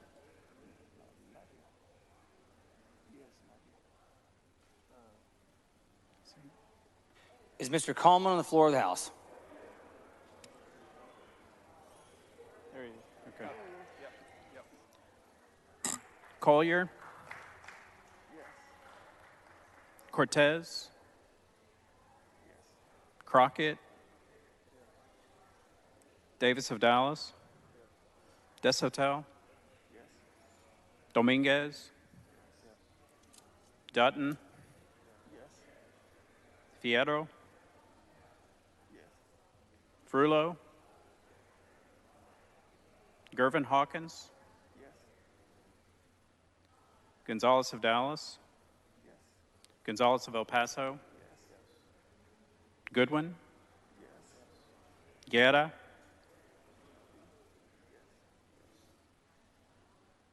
Hernandez, Herrero, Hinojosa, Howard, Huberty? Israel? Ann Johnson of Harris? Jarvis Johnson of Harris? Julie Johnson of Dallas? Cassell? King of Uvalde? Kemple? Larson? Longoria? Lopez? Lucio? Martinez? Martinez Fisher? Minjarez? Moody? Morales of Harris?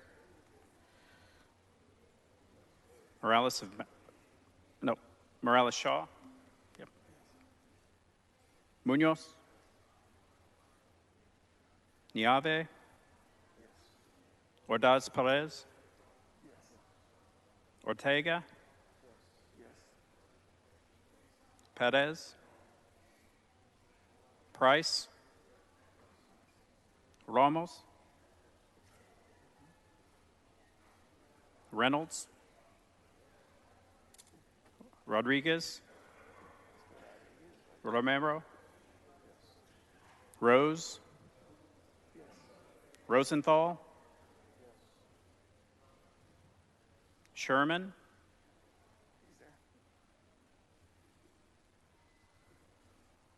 Tallarico? Theory?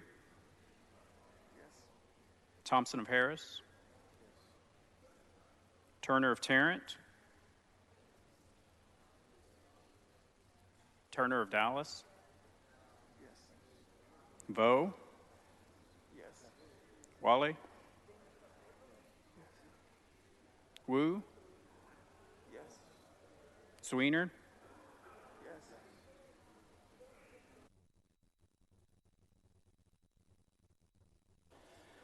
Is Mr. Craddock on the floor of the House? Strike his name. Is Mr. Leach on the floor of the House? Strike his name. Ms. Beckley on the floor of the House? Strike her name.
Members, Mr. Slayton voted aye.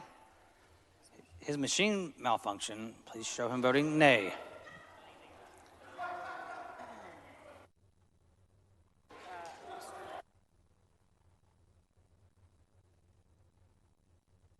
Mr. Harris was shown as present. Please show him his machine malfunction. Please show him voting aye. Mr. Eddie Morales voted aye. His machine malfunction. Please show him voting nay. Mr. Patterson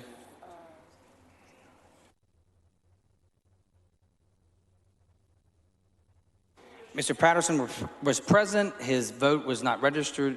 Please show him voting aye. Ms. Meza was present. Her vote was not accounted for. Please show her voting nay. Mr. Kemples voted nay. His machine malfunctioned. Please show him voting aye. Mr. Bales voted nay. His machine malfunctioned. Please show him voting aye. Mr. Raymond voted aye. His machine malfunctioned. Please show him voting nay.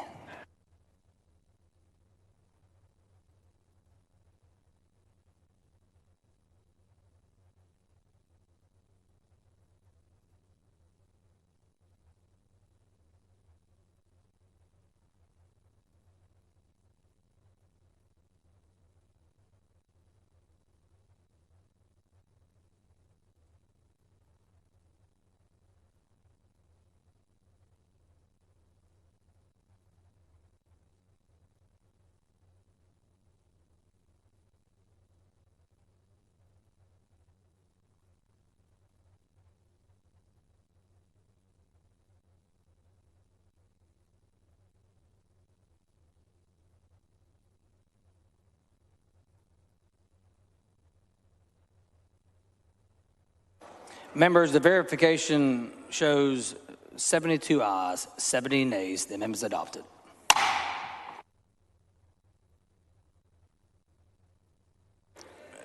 Please excuse Mr. Craddock because of illness on the motion of Mr. Parker. Is there objection? Chair hears none, so ordered.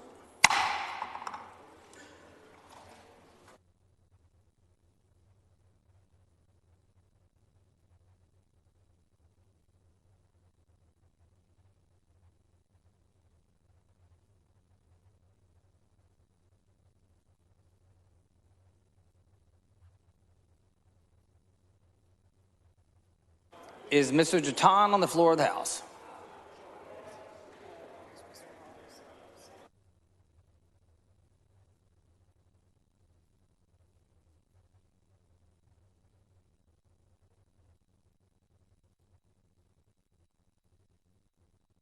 Members, we're on Plan 2241 by Mr. Jatan. The following amendment, the clerk read the amendment. Amendment by Jatan. The chair recognizes Mr. Jatan to explain the amendment. Thank you, Speaker. Members, this amendment will shift 2,800 residents for Long Meadow Farms on the east side of Grand Parkway that's currently in House District 76 to House District 26, or 76 to 26, keeping Long Meadow Farms community intact. Move adoption. Mr. Jatan sends up an amendment. The amendment is acceptable to the author. Mr. Inchia has requested a record vote. The clerk will ring the bell. So Mr. Harris voting aye, Mr. Hunter voting aye, Mr. Jatan voting aye. Ms. Swanson voting aye. All members voting.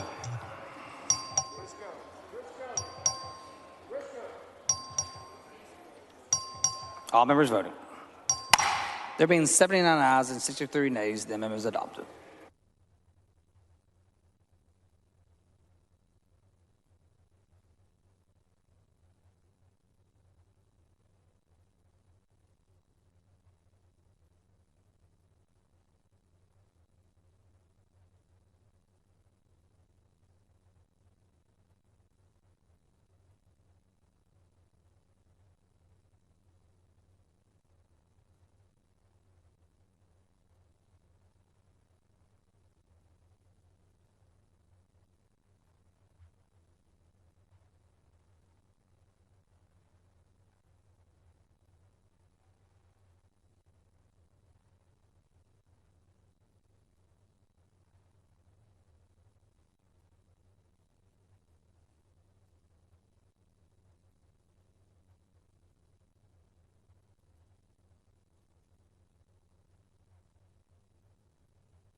Members, the next plan is 2225 by Mr. Rodriguez.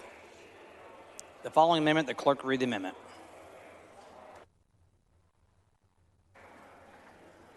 Amendment by Rodriguez.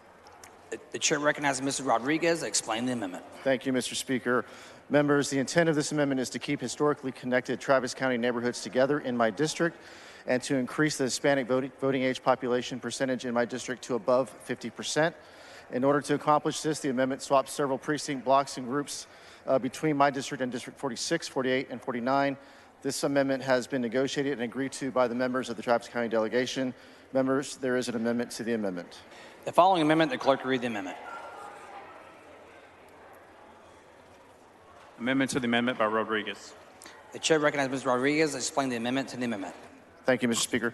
Members, this amendment to the amendment has been negotiated and agreed to by the members of the Travis County delegation. The amendment swaps a neighborhood in District 46 to District 50. The amendment has three positive effects. It increases the concentration of Pflugerville within House District 46, that's Representative Cole, and it improves the compact score of both District 46 and 50. This amendment makes acceptable to the author. Move passage. Mr. Rodriguez sent an amendment. The amendment is acceptable to the author. Mr. Anchia has requested a record vote. The clerk will ring the bell. So Mr. Hunter voting aye, Mr. Rodriguez voting aye, Mr. Wilson voting nay, Mr. Goodwin voting aye, Mr. Harris voting aye. Have all members voted?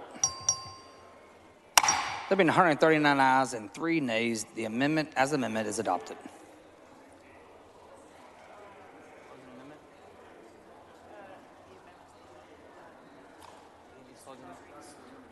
Any closing the amendment?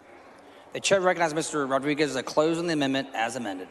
Thank you, Mr. Speaker. Members, I close and this is acceptable to the author. The question occurs in the adoption of the amendment as amended. A record vote has been requested by Mr. Anchia. The clerk will ring the bell. Show Mr. Hunter voting aye, Mr. Rodriguez voting aye. Have all members voted?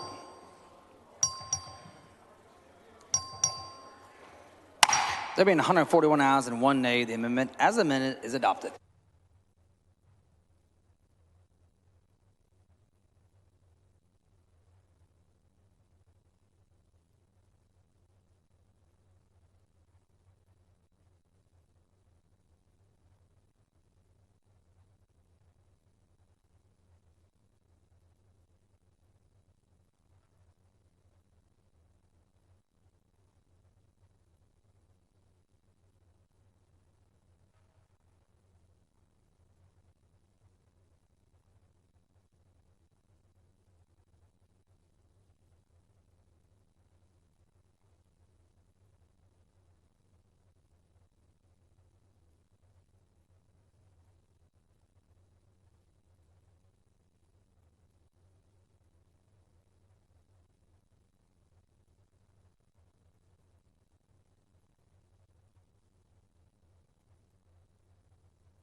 Members, the next plan is 2198 by Mr. Turner of Tarrant.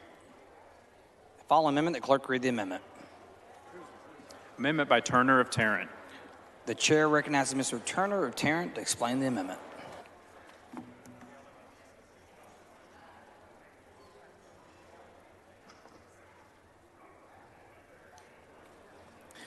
Thank you, Mr. Speaker. Members, this is an amendment that affects only Tarrant County. It makes adjustments to all 11 House districts in Tarrant County. This is, in fact, the identical plan that I submitted to Chairman Hunter and the Committee on Redistricting a couple of weeks ago. It's a plan that the three representatives from Tarrant County who are the candidates of choice of the voters in our districts, who are majority-minority voters, the three of us agreed on to best protect and preserve those districts and ensure that those communities continue to be protected and have the opportunity to elect the candidates of their choice going forward. Those districts are House District 90, represented by Representative Ramon Romero, House District 95, represented by Representative Nicole Collier, and House District 101, which I have the privilege of representing. So, and I have a map here that you can see at the front that shows the combined Black and Hispanic voting age population in Tarrant County, which is, as you can see just from the shading, very considerable and growing population. House District 95, as currently composed under the benchmark plan, that's Chair Collier's district, already meets the constitutional population requirements at just under 193,000 people. She's just 0.3% under. So Chair Collier's district is a performing African American Opportunity District. It is right below the ideal population, so it requires no changes whatsoever, no changes to the boundaries, and that's what this plan, 2198, does. With respect to Representative Romero's district, his district is below the acceptable deviation, so he does have to gain population. Representative Romero's district, House District 90, is a Hispanic Opportunity District, and so when we drew this map, we sought to ensure that his district remained at above 50% Hispanic citizen voting age population to ensure that it remains a protected Hispanic Opportunity District. That's what this map does, as well as having his Spanish surname voter registration number close to 50%. And I should mention that the Black CVAP population in House District 95 is just above 49%. House District 101, that I have the privilege of representing, is also a majority-minority district with a combined Hispanic and Black population of nearly 70%, and this map preserves that district as well. Other than that, the map is largely similar to House Bill 1. It maintains strong Republican performing districts in Districts 98, District 99, and District 97. It would make District 92 a majority-minority district that's similar to House Bill 1, and Districts 94 and Districts 96 under this plan would be competitive districts. I'll be happy to answer any questions. Mr. Romero, for what purpose? Does the gentleman yield for questions? Will the gentleman yield for questions? Yes, I'll be happy The gentleman to yields for questions. Chairman Turner, I want to thank you for your amendment. I especially want to thank you for filing an amendment that allows certain communities, especially three, but two in particular, Diamond Hill, which is where the only early voting location is in all of my entire north side of my district. Your map would reunite Diamond Hill with the north side. And Como, for those of you from Fort Worth or around the Metroplex, you know what Como is. Both Como and Diamond Hill are in your map, correct? That's absolutely right, Representative Romero, and I know that both Diamond Hill and Como have historically been part of House District 90. I know you and I have talked about several times how much you love representing these very special communities and how important it is that one Diamond Hill be unified together, which it is split apart in House Bill 1, and our map does reunify them. And then also the Como community on the west side of Fort Worth is removed from House District 90 and House Bill 1. So this amendment would return Como and Diamond Hill in their entirety to House District 90. And for those that don't understand Como is a very strong African-American community that was put in District 90 because they're a very, very strong minority block that wanted to feel like they wanted to be in a community of interest. As requested, they were in 2013 brought into District 90 and have since then, I would say, very, very happy with their new representative.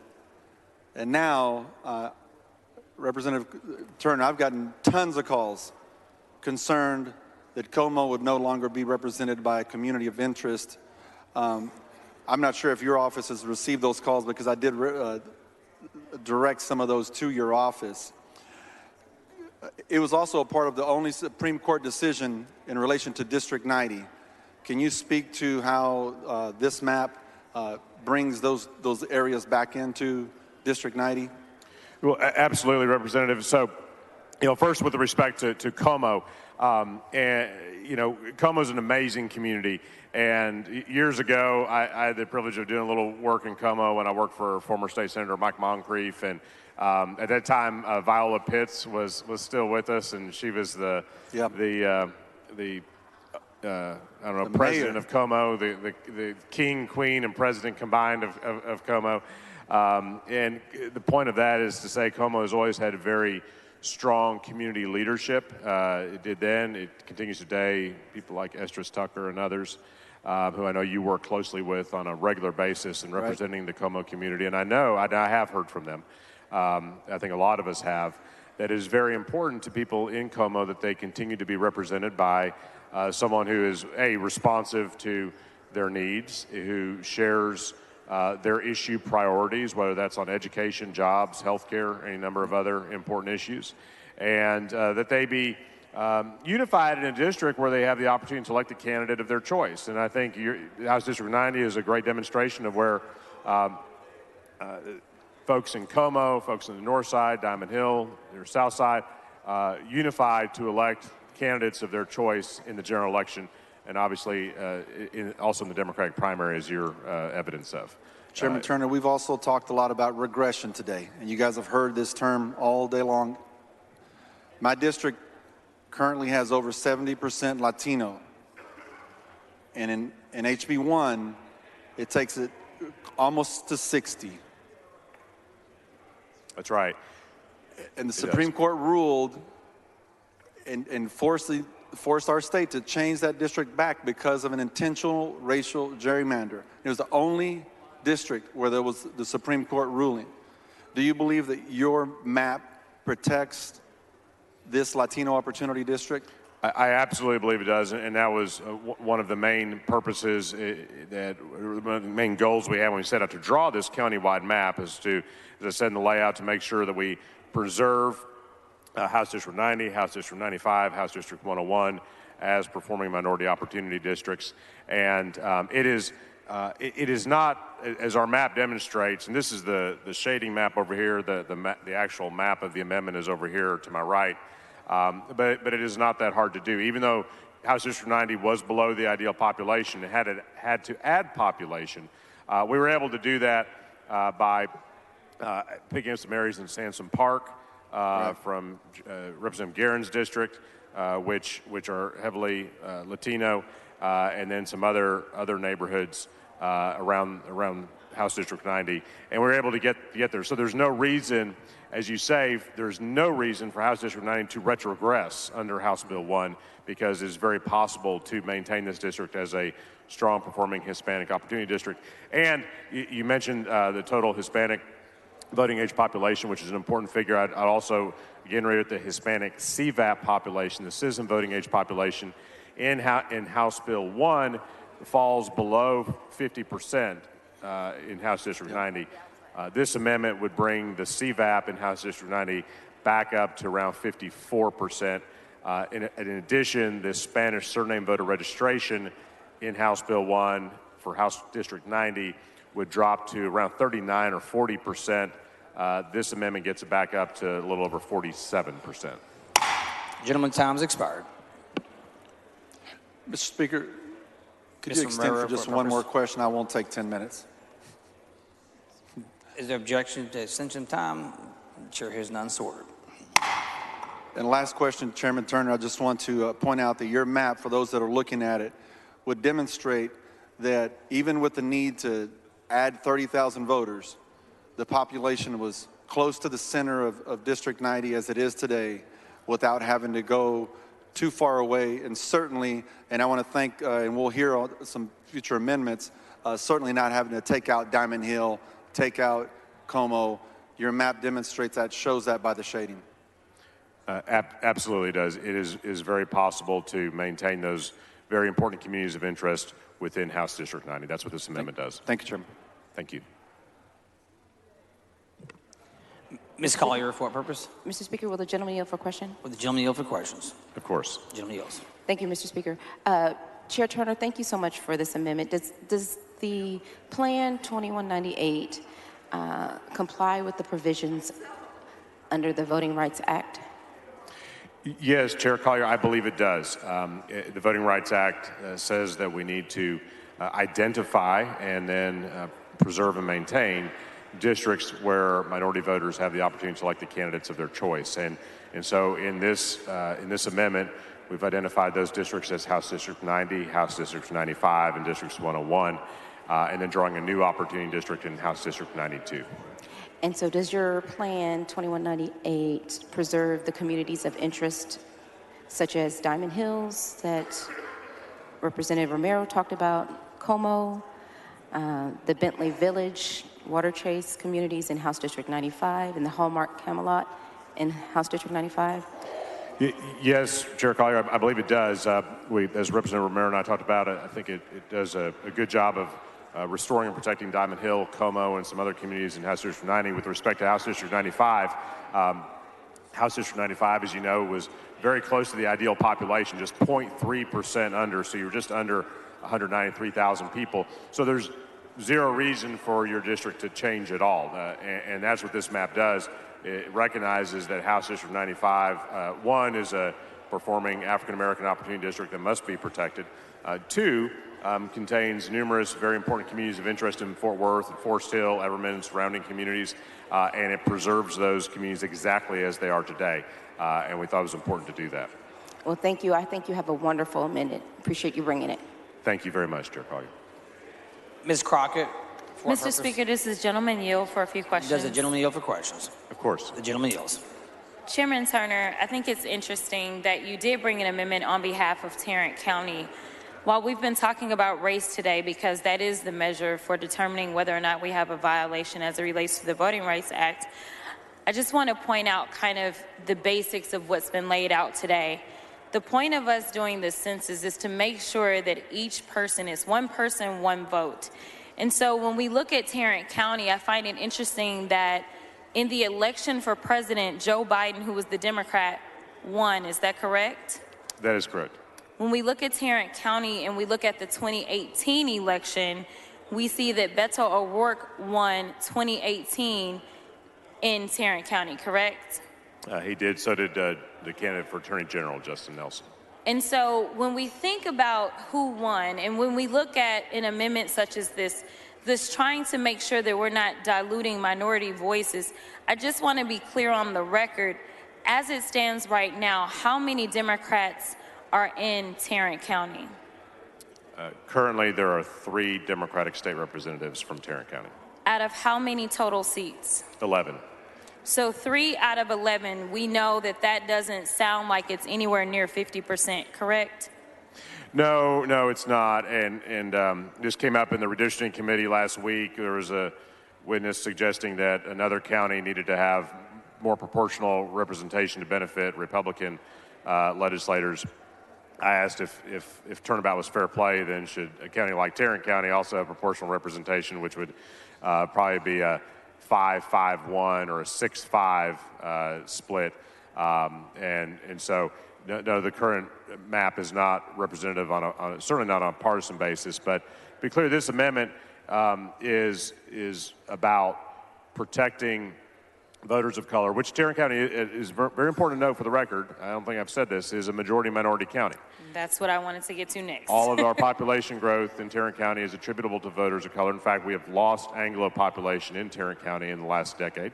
And this map reflects that to the extent that we're preserving 3 performing districts, creating a 4th, and preserving those districts in a way that does not retrogress House District 90, which is one of the major concerns about House Bill 1, how House District 90's Hispanic voting numbers decline under the base bill. We want to get those numbers back up with this amendment. I think it's a great amendment, and you are looking to protect the voices of those that have actually grown Tarrant County, being that the majority of the persons that have not only grown Tarrant County, but have grown the state of Texas have been minorities. So thank you.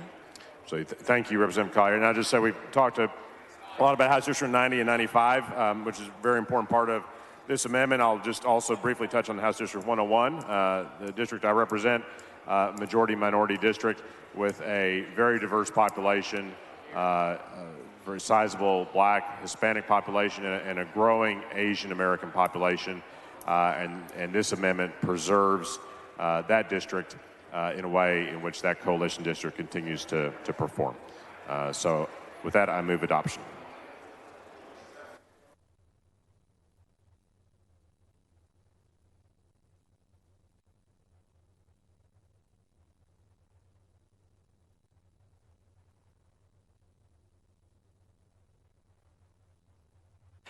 The chair recognizes Mr. Guerin in opposition to the amendment.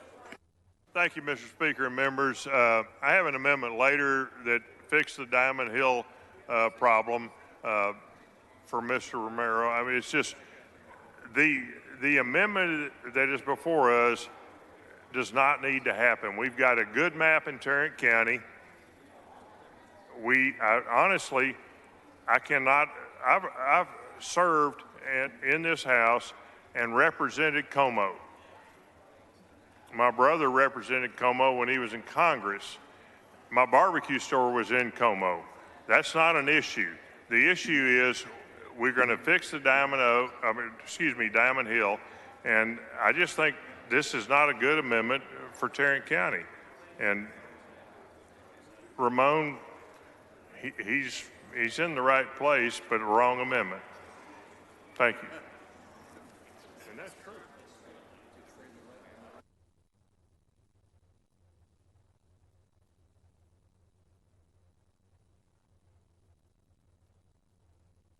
The chair recognizes Mr. Turner to close on the amendment.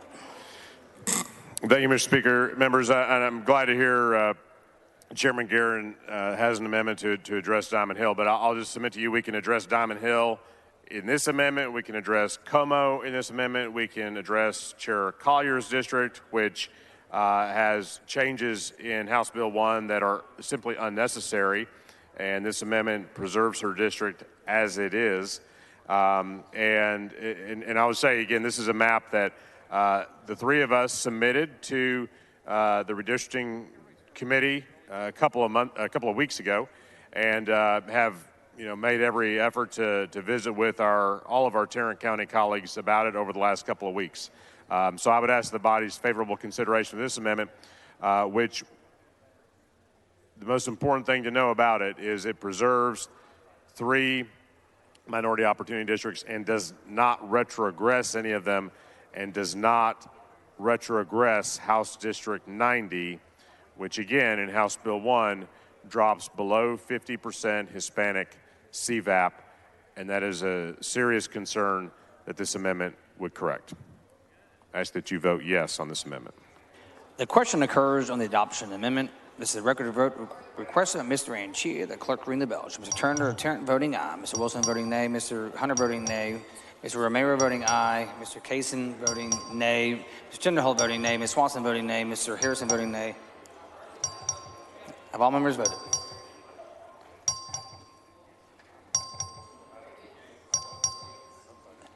Ms. Perez voting nay. Mr. Murphy voting nay. Ms. Perez voting aye. Mr. Gates voting nay. Has every member of the House voted yet? Plenty of time. All members voted. There being 63 ayes and 80 nays, the amendment fails to adopt.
Members, the next amendment will be Plan 2238. The following amendment, the clerk will read the amendment.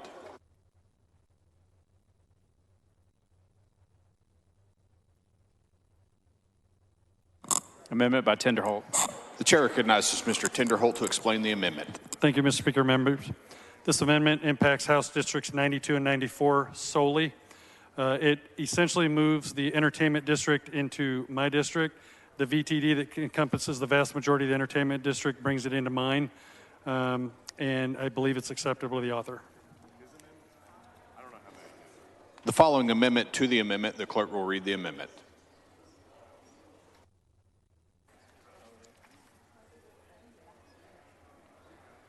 Amendment by Turner of Tarrant. Chair recognizes Mr. Turner of Tarrant to explain the amendment to the amendment. Thank you, Mr. Speaker. This is an amendment I worked with Representative Tinderholt on. It moves a couple of precincts from House District 101 to District 92, and from District 92 to District 101, including the University of Texas at Arlington. And it is acceptable to the author. I move adoption. Mr. Turner of Tarrant sends up an amendment to the amendment. The amendment is acceptable to the author. A record vote has been requested by Mr. Anchia. Please, all those in favor vote aye. All those opposed vote nay. The clerk will ring the bell. Show Mr. Kaysen voting aye. Show Ms. Collier voting aye. Show Mr. Turner of Tarrant voting aye. Show Mr. Romero voting aye. Have all voted? There being 142 ayes, 0 nays, the amendment to the amendment is adopted.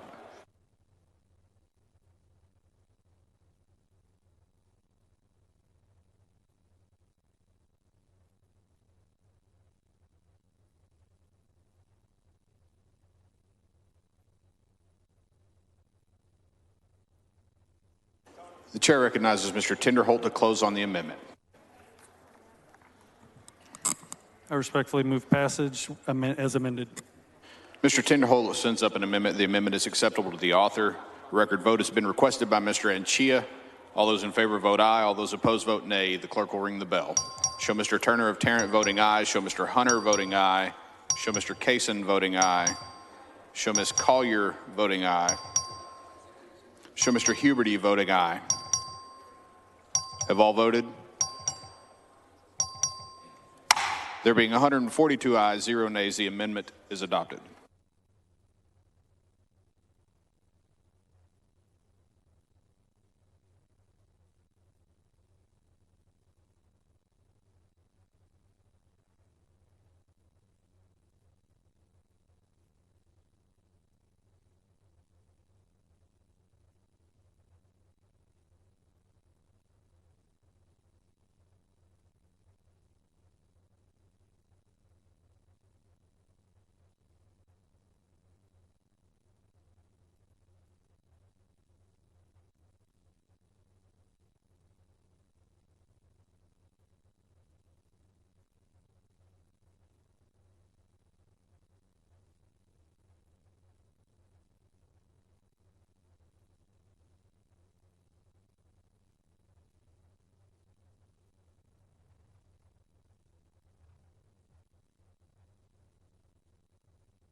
Members, the next plan is 2179 by Mr. Guerin. The following amendment, the clerk read the amendment. Amendment by Guerin. The chair recognizes Mr. Guerin to explain the amendment. Thank you, Mr. Speaker and members. The amendment that I'm about to lay out addresses the Diamond Hill issue. It moves some precincts between Mr. Goldman, Mr. Romero, and myself, and there are 2 amendments to the amendments, and I'd like to go ahead and finish with those.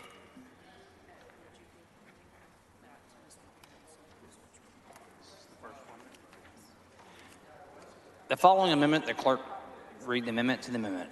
Amendment to the amendment by Guerin. The chair recognizes Mr. Guerin to explain the amendment to the amendment.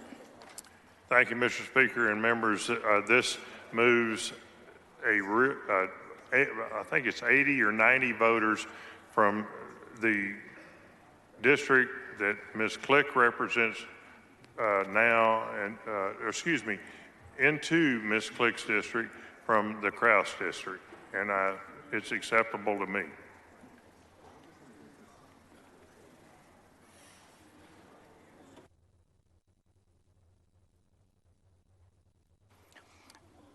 The question occurs in adoption of the amendment to the amendment. The amendment is acceptable by the author. Mr. Anchia requests a record vote. The clerk will ring the bell. Mr. Hunter voting aye, Mr. Guerin voting aye, Mr. Romero voting aye, Ms. Collier voting aye, Mr. Wilson voting aye, Mr. Harris voting aye, so Mr. Kaysen voting aye.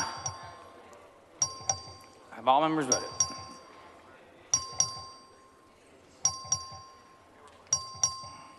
There have been 144 ayes and 0 nays. The amendment to the amendment is adopted. The chair recognizes Mr. Guerin.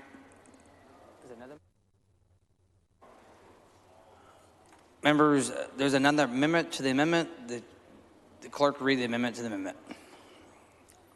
Amendment to the amendment by Guerin. The chair recognizes Mr. Guerin to explain the amendment to the amendment. Thank you, Mr. Speaker and members. This moves 1 precinct from District 99, which is the district I represent, to District 97, which is a district Mr. Goldman represents, and it's acceptable to the offer. Mr. Guerin sends an amendment to an amendment as amendment. That amendment to amendment is acceptable to the author. Is there objection to the amendment as amendment? The chair hears none, but Mr. Anchia requests a record of vote to the amendment as amendment.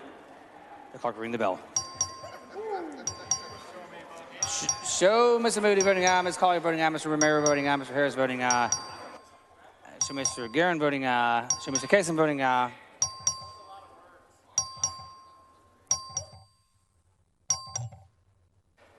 All members voting. There are 145 ayes and 0 nays. The amendment to the amendment as amended is adopted. The chair recognizes Mr. Guerin to close in the amendment as amended, or something like that. Thank you, Mr. Speaker. Members, I move approval of the amendment as amended twice. Thank you. The question occurs in adoption of the amendment as amended twice. The record vote requested by Mr. Anchia. The clerk will ring the bell. Show Mr. Goldman voting aye, Mr. Hunter voting aye, Ms. Collier voting aye, Mr. Romero voting aye, Kaysen voting aye, Mr. Cain voting aye. Have all members voted? There have been 145 ayes and 0 nays. The amendment, twice amended, is adopted.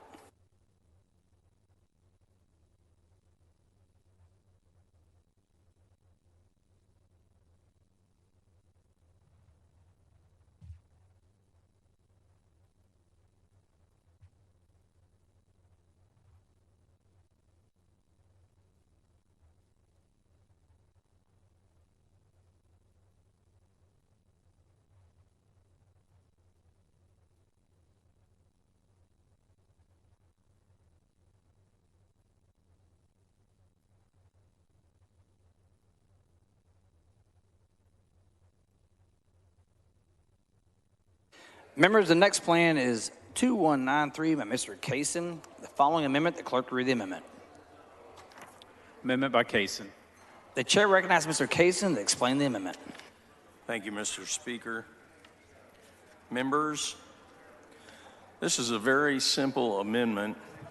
I was drawn into a Democrat district while Representative Krause's district was turned into a new open Republican seat. in the maps as they're originally drawn. This amendment simply keeps District 92 as a Republican district while making District 93 the new Democrat open seat. This will not change the Democrat to Republican makeup in the current Tarrant County maps, but will ensure that none of us are targeted in this process. I've met with several Tarrant County GOP members to ensure that everyone's voice was heard in the drafting of this amendment. This amendment would fix this problem. I'm not saying it gives everybody exactly what they want, but it stops the punishment of the voters who fought hard to send me to the legislature. The voice of conservatives in Tarrant County who worked and voted to have my voice represent them. I'm offering this amendment today to give this body an opportunity to show that diversity of opinions is welcome in the legislature.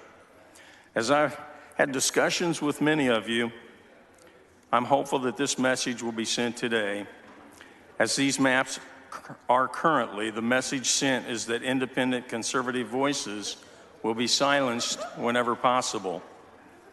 I'm grateful for the Texas grassroots who've stepped up to voice concerns over the current maps. I won't stop fighting for my voters and all Tarrant County voters until the day I'm no longer a representative. Hopefully, that will be a decision this body grants to the voters to make and not a handful of members drawing lines on a map. Mr. Slayton, for what purpose? The gentleman yield for question. Will the gentleman yield for questions? Gentleman yields for questions. Thank you, Mr. Speaker. Representative Kaysen, your version of the Tarrant map doesn't target any of the sitting incumbents who are running for re-election. Is that correct? That's correct. And your map keeps the Democrat-Republican ratio the same. Not one party's negatively or positively impacted by this. It stays the same. Is that correct? That's correct. Currently, it's 8-3. The new maps, as drawn, would take it 7-4 ratio, and it doesn't change that. Okay, thank you. And so what you're just trying to do is simply ensuring that no members targeted in Tarrant County, not one member in Tarrant County is targeted. Is that correct? That's correct. Thank you, sir. Yep. Mr. Capliglione, for what purpose? Mr. Speaker, will the gentleman yield for Will some the gentleman yield for questions? questions? I will. The gentleman yields for questions. Thank you, Mr. Speaker. Representative Kaysen, I have a few questions for you. Actually, quite a few questions because of the significant change that you're making in Tarrant County. So first, can you tell us exactly what your amendment does? My amendment creates a district, a new 92, HD 92, that will enable me to stay on Team Tarrant. It won't draw me into a Democrat district. So can I ask you, because you had mentioned conversations with the delegation, does the delegation, Tarrant County delegation, support your amendment? Excuse me, say again? Do the members of Tarrant County delegation support your amendment? Several of them do. The others, I've not gotten any commitment one way or the other. So that's where we're at. How about the members who are affected by your amendment? Are they supportive of your change?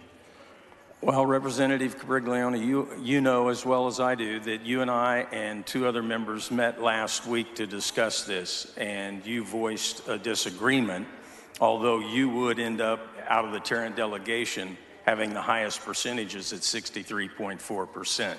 It did affect, or it does affect part of your district, but it doesn't affect your numbers.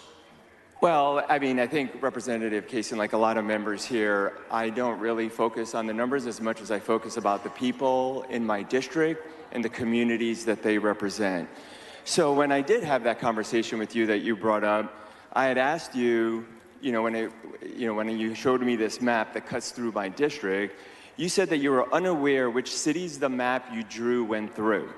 So did you ever find out what cities your map draws through? Yes, in fact, I did. Good. I'm glad you found out after you showed us the map first exactly of all, what cities you're went to. So how many cities that are not split today are split with your amendment? How many communities of interest, cities that have worked together for a long time, are split now with your amendment? Representative, let me back up for a moment if I could, please. The map that I gave you last week, it was black and white and it didn't have any labels on it. So I'm working off of memory, but right now it cuts through Colleyville and takes all but 2 or 3 precincts that Tony, Representative Tenderholt, and I would require to make this work, and it takes about 40% of Keller as well. So how many school districts are broken up by your amendment?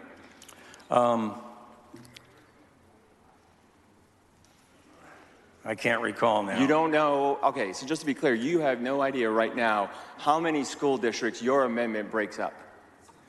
All right. No, but I do know how many representatives representatives will be representing one school For district. example, in what ways do Keller ISD, which is one of the school districts you break up, and HEB ISD agree on school finance matters, for instance? I'm not advised. Well, you should be advised if you want to represent 2 school districts that have different opinions on this. So let me ask you, have you spoken to any of the school districts or elected officials in the school districts you're affecting? No, in fact, I haven't. You haven't. May I finish answering the question, sir?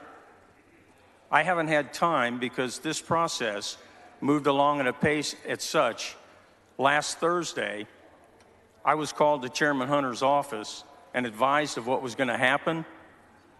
And then 20 minutes after that came to the House floor and the maps were uploaded. And that's the first time I ever saw a map. Well, I'm sorry you didn't have time to talk to the elected officials. I did, however.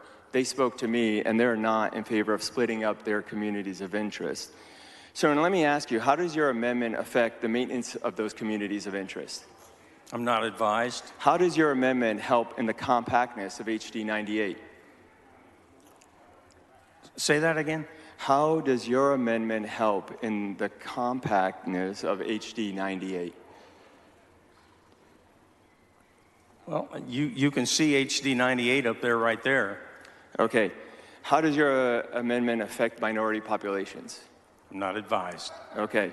So did you have a chance to watch the hearing on Chairman Hunter's bill that we had? Yes, I did watch a portion of it. Okay. So did I, and I heard from some of your constituents and what they wanted to see in this amendment. And what they wanted to do was make sure that HEB stays a community of interest. Does your amendment do that? No, it doesn't. It doesn't. May I finish answering the question? It's not possible because of the committee map that was voted out. HEB is completely obliterated, and 3 representatives will now represent HEB ISD. Now, nobody asked me about that. Now, some of those constituents also wanted to change the partisan makeup of Tarrant County. Does your amendment do that? I don't believe it does. You don't believe it does? No, sir. Right, I know it doesn't. Okay, so are you in favor of the way that the partisan breakout is in Tarrant County right now? Which map are you talking about? Well, your amendment and the map that Chairman Hunter has have the exact same number of R's and D's. Are you talking about a 7-4 split? What? Yeah. No, it does. It doesn't affect the breakdown. So in other words, you're keeping the same split. That's right. Okay, so you don't change that. So in other words, you have an amendment to do exactly, in terms of that partisan split, the same. I'm just talking about what your constituents have said when they came and talked about this amendment, and you're not changing that either. I'm not changing the partisan split. Now, I want to talk about some, if we have time, some official commentary that you had made about this map. And, I mean, do you think that that press release was accurate? What are you talking about? The press release you made about this map, the statements you made about this map. The map that was voted out of committee, or this map here? I'm not talking, I mean, the map we're talking, the actual current bill. HB1 map. Yep. Which comments are you referring to? The ones that you sent out an official press release about. Could you be more specific? How many press releases have you sent out in the last 3 days? There were several paragraphs in that press release. Which comments I know what you're trying. are you... You're basically, let's just get to the chase. You said some things in there that were not accurate. And what was that? Well, based on the fact that you're filing this amendment, I would say almost all of it. If you can be more specific, I can address your question. were you supportive of the split before a week ago? As I recall, you, myself, Representative Cook, and Representative Tinderholt had 2 Zoom meetings. And in those meetings, we discussed the 7-4 versus 8-3. Right. And as I recall, we came to an agreement that we would move to the 7-4. Okay. And okay, Representative Krause's I mean, district, I don't, listen, I'm going to answer your question. For a long Representative time. Krause's district was going to be I'm obviously opposed used to this map. to make things Thank you, Representative. work. Thank you. Mr. Speaker. Mr. Biederman, for what purpose? The gentleman yield for some questions. Gentleman yield for questions. Yes. He yields. So, Representative Cason, you drew a map that would at least give you a chance to stay in the legislature. Is that correct? That's correct. Did others draw a map that made changes to boundaries or maybe school districts? Yes, they did. And so why is it that you can't and they can? I suppose we all can. It's just that I had no input or no information regarding HB1 map as it currently is. The gentleman's time has expired. Thank you.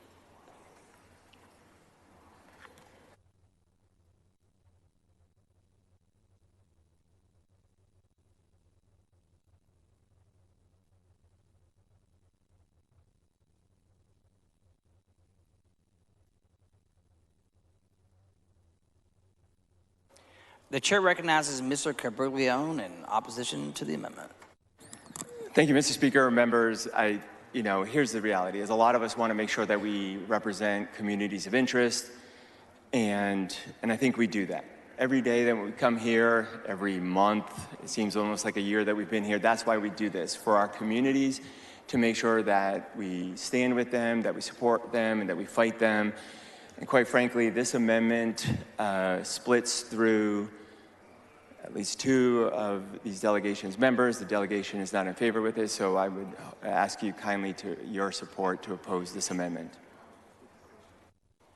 The chair recognizes Mr. Biederman in favor of the amendment. Members, it's late. We've been here all day. And again, everybody here that wants to come back is hoping that this membership would allow them the opportunity to come back as a legislator. That's all Representative Cason is doing. And he has tried to work with others in his in the Tarrant County delegation so that everyone can come back, even the Democrats that are there. So all I'm asking is that you would allow Jeff Cason, who won his election, who the people voted for him. Now he's getting taken completely out of HEB, his district, and moved to another district that is not winnable by a Republican. So I'm just asking for you to just consider that and consider if it was your situation. So I ask you to vote yes on this amendment. Thank you. The chair recognizes Mr. Cason to close on his amendment. Members, I'd like to just say that serving here with you this year has been one of the highest honors of my life. And I've enjoyed coming to know many of you. And it's been a real experience that I'll treasure for the rest of my life. As I said earlier, the process was rapid and a surprise to me. And I just ask that you would consider supporting this configuration of the map as it's drawn so that every member of the Tarrant delegation, both Democrat and Republican, would have an opportunity to return and serve the people of their districts. I move adoption. Thank you. Ms. Crockett, for what purpose? Mr. Speaker, will the gentleman yield for questions? Will the gentleman yield for questions? Yes. The gentleman yields. Mr. Cason, I just want to be clear because I didn't have an opportunity to go through your map thoroughly, but as it relates to minority districts in your map, are those affected in any way? No. Okay, so just to be clear, we all understand that gerrymandering for political purposes, that is legal, correct? My understanding, yes.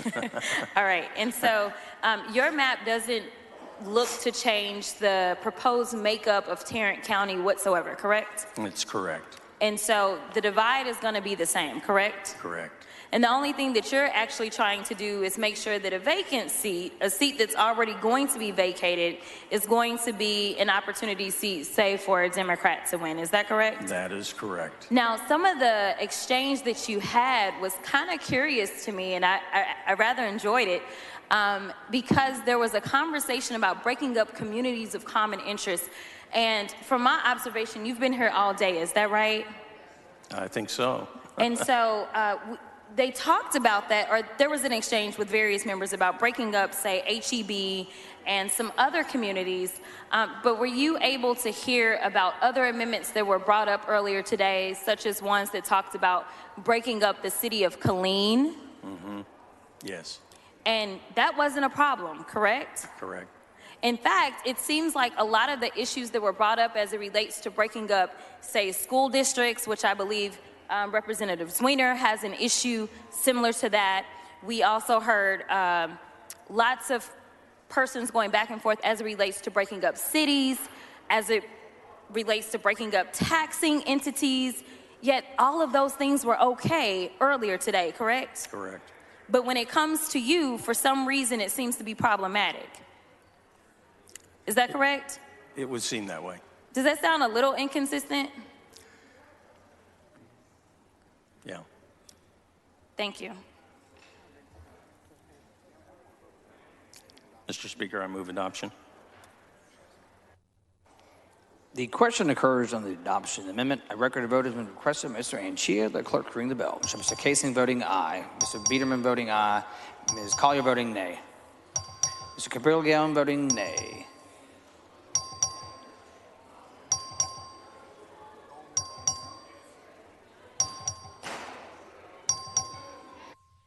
Show Mr. Hunter voting nay. Have all members voted?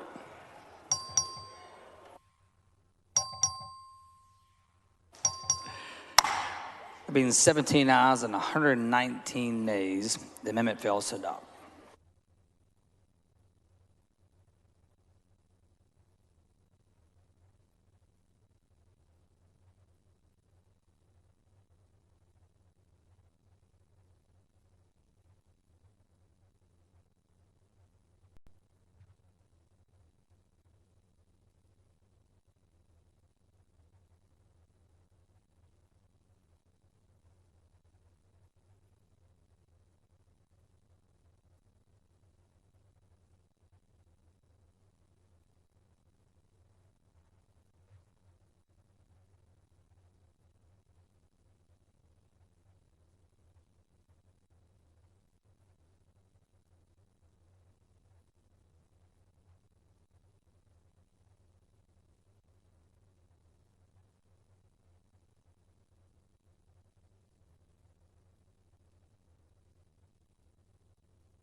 Is Mr. Jatan and Mr. Bernal on the floor of the House?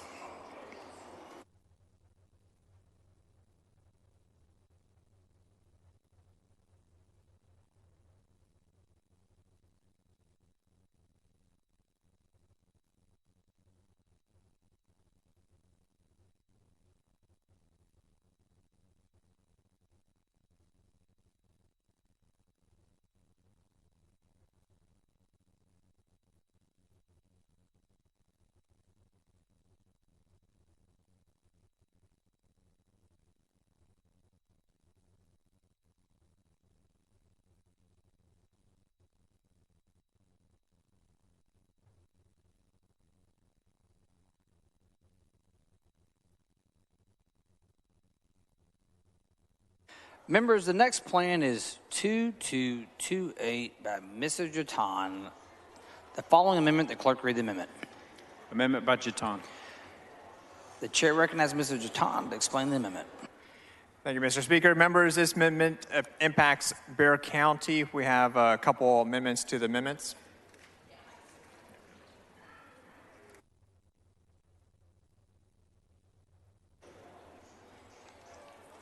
The following amendment to the amendment, the clerk read the amendment. Amendment to the amendment by Jatan. The chair recognizes Mr. Jatan to explain the amendment to the amendment. Thank you, Mr. Speaker. This amendment amends, adjusts HD 119 and 120 per discussions with the representatives of both of those districts. Move adoption. Mr. Jatan sends up an amendment to the amendment. The amendment to the amendment is acceptable to the author. Mr. Anchia, as a request at a record vote, the clerk ring the bell. Show Mr. Jatan voting aye, Mr. Hunter voting aye. Show Mr. Hollis voting aye, Mr. Parker voting aye, Mr. Cortez voting aye. Show Mr. Bernal voting aye. Show Mr.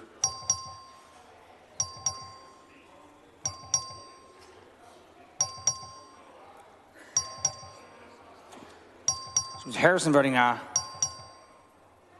All members voting. There have been 136 ayes and 7 nays. The amendment to the amendment is adopted. The following amendment to the amendment. The following amendment to the amendment. The clerk read the amendment. Amendment to the amendment by Bernal. The chair recognizes Mr. Bernal to explain the amendment. Thank you, Mr. Speaker. Members, what this amendment does is it takes two districts that started off as 52, 53% Spanish surname voter registration districts that were reduced to 48 under the committee plan and moves them back to 50%. This is the oldest part of San Antonio. These are the oldest neighborhoods in San Antonio, the poorest zip code in the state. This is Brackenridge High School, this is Lanier High School, this is Jefferson High School. These are important legacy parts of the district. We did have a consensus map in a separate amendment that I'll take down, but this is essentially the same thing that the author has agreed to take. I appreciate that. Move adoption.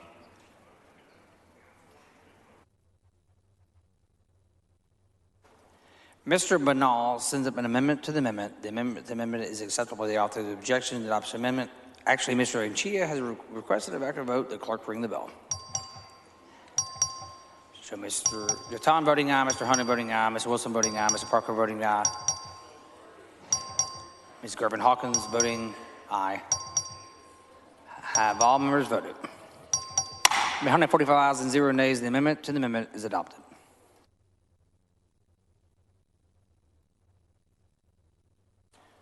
The chair recognizes Mr. Jatan to close on the amendment as amended. Thank you, Mr. Speaker. Members, again, this amendment will make adjustments to Bexar County, and I believe it's acceptable to the author, and so I move adoption. The question occurs on adoption amendment as amended. The record vote has been requested. Mr. Anchia, the clerk ring the bell. So Mr. Jatan voting aye, Mr. Hunter voting aye, Mr. Parker voting aye,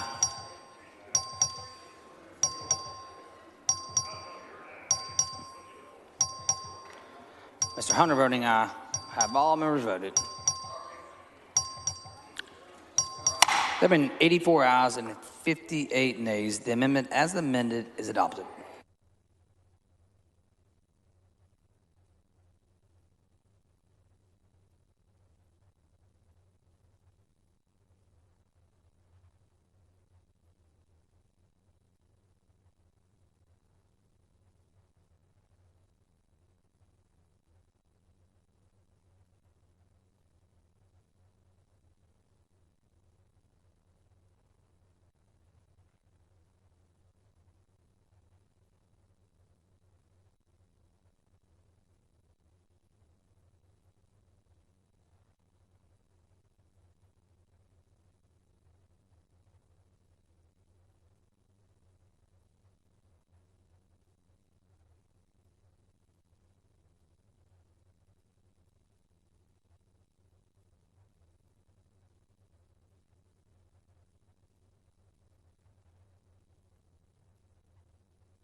Members, we have 2 more amendments, and then we will adjourn and allow Ledge Council to do a geography check, and we'll come back and do 3rd reading tonight.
Members, the next plan is 2237 by Ms. Collier.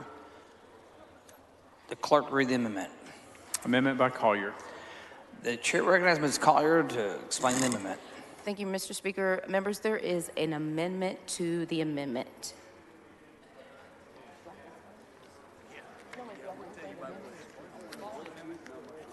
The following amendment to the amendment, the clerk read the amendment. Amendment to the amendment by Tinderholt. The chair recognizes Mr. Tinderholt to explain the amendment to the amendment.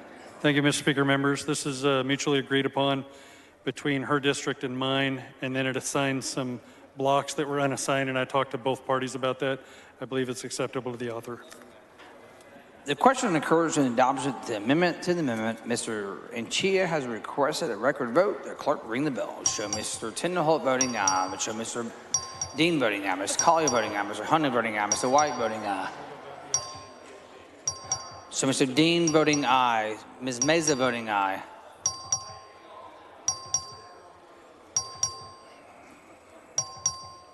Have all members voted? There have been 141 ayes and 0 nays. The amendment to the amendment is adopted. The chair recognizes Ms. Collier to close on the amendment. Mr. Speaker, I move adoption. The question occurs in adoption of the amendment as amended. Mr. Anchia has requested a record vote. The clerk ring the bell. Show Mr. Hunter voting aye. Show Ms. Collier voting aye. Show Ms. Zwiener voting aye. Show Mr. Darby voting aye. Have all members voted? There have been 145 ayes and 0 nays. The amendment as amended is adopted.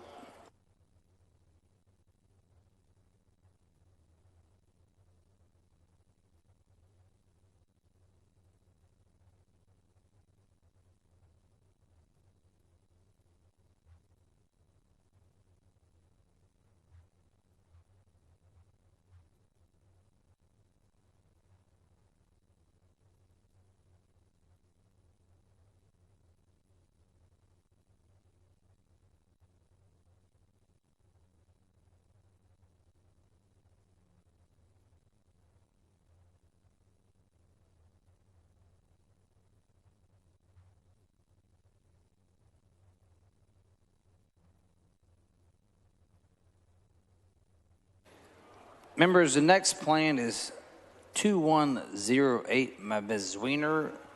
The following amendment, the clerk read the amendment. Amendment by Zwiener. The chair recognizes Ms. Zwiener to explain the amendment. Mr. Speaker, members, thank you for the opportunity to present this amendment today. First, I want to thank Chairman Hunter for offering lines in House District 45 that largely keep communities of interest whole. This amendment corrects some of those lines just to do a bit better job keeping those counties together. It moves precinct 339 from District 45 to 73, and thereby keeps the small city of Wimberley in one House district. And it takes part of precinct 449 and moves that from House District 45 to 73 to better keep the school communities in Dripping Springs ISD together. The committee did hear testimony from people with the affected schools and the school board, and this map is largely supported by local leaders. I believe it is acceptable to the author, and I move adoption. Ms. Zwiener sends an amendment. The amendment is acceptable to the author's objection to the adoption amendment. Chair hears none. The amendment is adopted.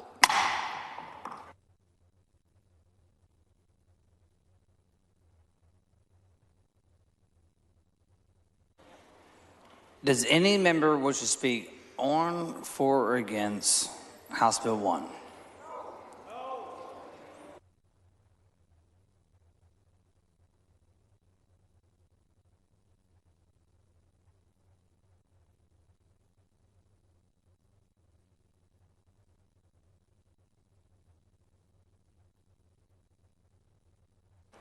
The chair recognizes Ms. Ramos to speak against House Bill 1. Thank you, Mr. Speaker, members. I know you all are tired, but it's a truly an unfortunate day for Texans. The impact of what we did today will be felt for at least 10 years from now. If you are a person of color in Texas, if you love a person of color in Texas, if you have a friend or somebody that you're close to that's a person of color in Texas, You should be very disappointed and angered and infuriated at the process that led us to today. The expedited process, the lack of transparency, the lack of ability of really letting our communities of color and our communities in general speak and actually advocate for their own communities. The process that we engaged today mastered the practice of gerrymandering, where politics pick their voters. And it's specifically important to me and the people of House District 102 because our whole district was fractured in three, essentially, and moved over to the west to accommodate the two Republican representatives in Dallas County. It's unfortunate for the people in my community who worked really hard to elect a representative that aligned with their values and our communities of interest in House District 102. I encourage you to vote against this bill as it was reiterated over and over again. It does not align with the population growth in the state of Texas. It was an egregious effort of what they did in these past 2 weeks to really silence and dilute the voters and the voice of the voters in the state of Texas.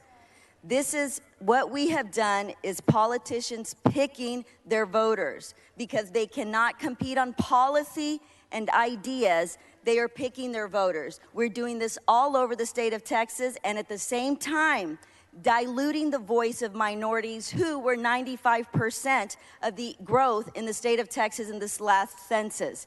So I encourage you, on behalf of our communities of color, on behalf of our white progressives who finally get representatives to speak on their behalf, vote against this bill. Thank you.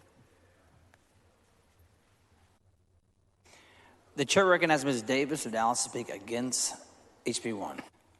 Thank you, Mr. Speaker and members. I'm just take a few minutes, but I first need to point out a couple of things that happened today. And one is the notion of creating House District 111 as a minority district is just wrong and flawed and a misrepresentation since I've represented that district for more than 29 years. So I think it's disingenuous to say you created a new district. But beyond that, I think the biggest thing is we recognize that the growth in Texas has been due mostly to minority growth, and I think that this district map fails to address that by virtue of the fact that we did not do things that we could do to protect the notion that folks will get to vote for a person of their choice. I think we missed an opportunity where Bell County has continued to be split, and we talked about splitting up districts, but we didn't address that. We had an opportunity to do that here today. I think we ignored the fact that there's a possibility that there's a population in East Texas that will allow us to draw a minority opportunity district. That was not properly assessed and considered.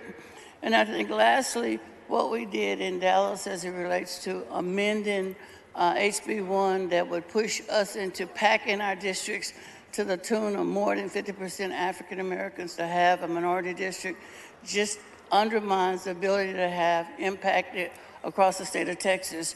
So as we leave here this morning and we talk about redistricting and what we've considered, I think everybody ought to want to reflect on whether or not they today participated in developing a map that represents the growth of Texas, the growth of the populations where they grew from, and that we're making Texas more representative of the folks that live in Texas versus the politics of this House chamber.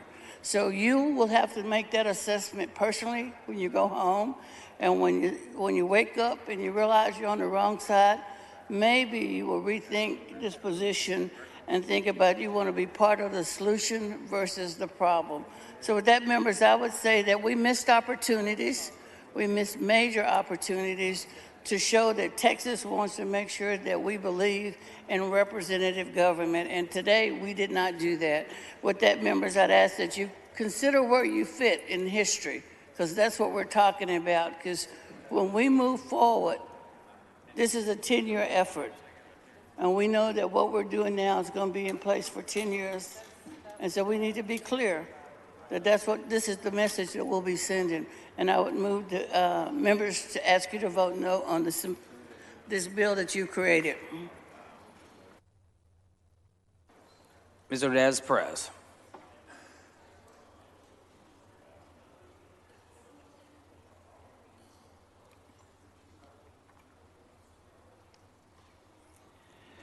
The chair recognizes Ms. Ordaz Perez to speak against the bill.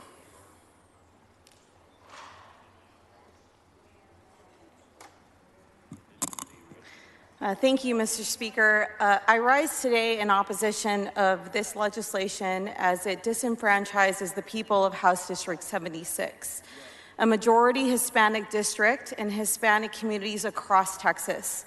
Despite the fact that the number of Hispanic and non-Hispanic white residents in Texas is now equal, and that the people of color accounted for 95% of Texas's population growth, this map further marginalizes these communities.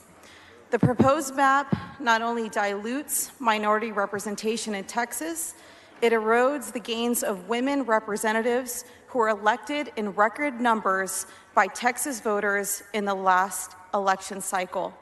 Sadly, in the only urban delegation in El Paso that has a majority of women representatives, this map would change that by pitting two Hispanic representatives against each other and favoring male representation with less seniority in this delegation.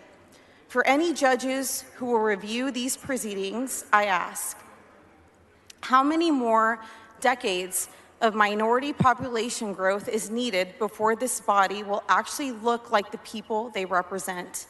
How lopsided must the minority population of this state be before the people of color are adequately represented? Last decade, it was 52%. This year, it is now 60%. 60% of this state is now Hispanic, Black, Asian, or other ethnic minority. And at what point will the governing minority be required to relinquish power and allow for representation that is fair and more reflective of this state? Must it be 70%, 75% before this injustice is rectified? How can the people of this state have their collective voices heard when they are stuck in legislative purgatory? Make no mistake, the maps before this body amount to legalized government oppression. These maps are subjecting minority populations in Texas to taxation without meaningful representation. These maps can take away boundaries in hopes that it will deter women like me or Representative Ortega, but make no mistake, I or Representative Ortega will not be deterred, and you will see us standing here next legislative session. Thank you.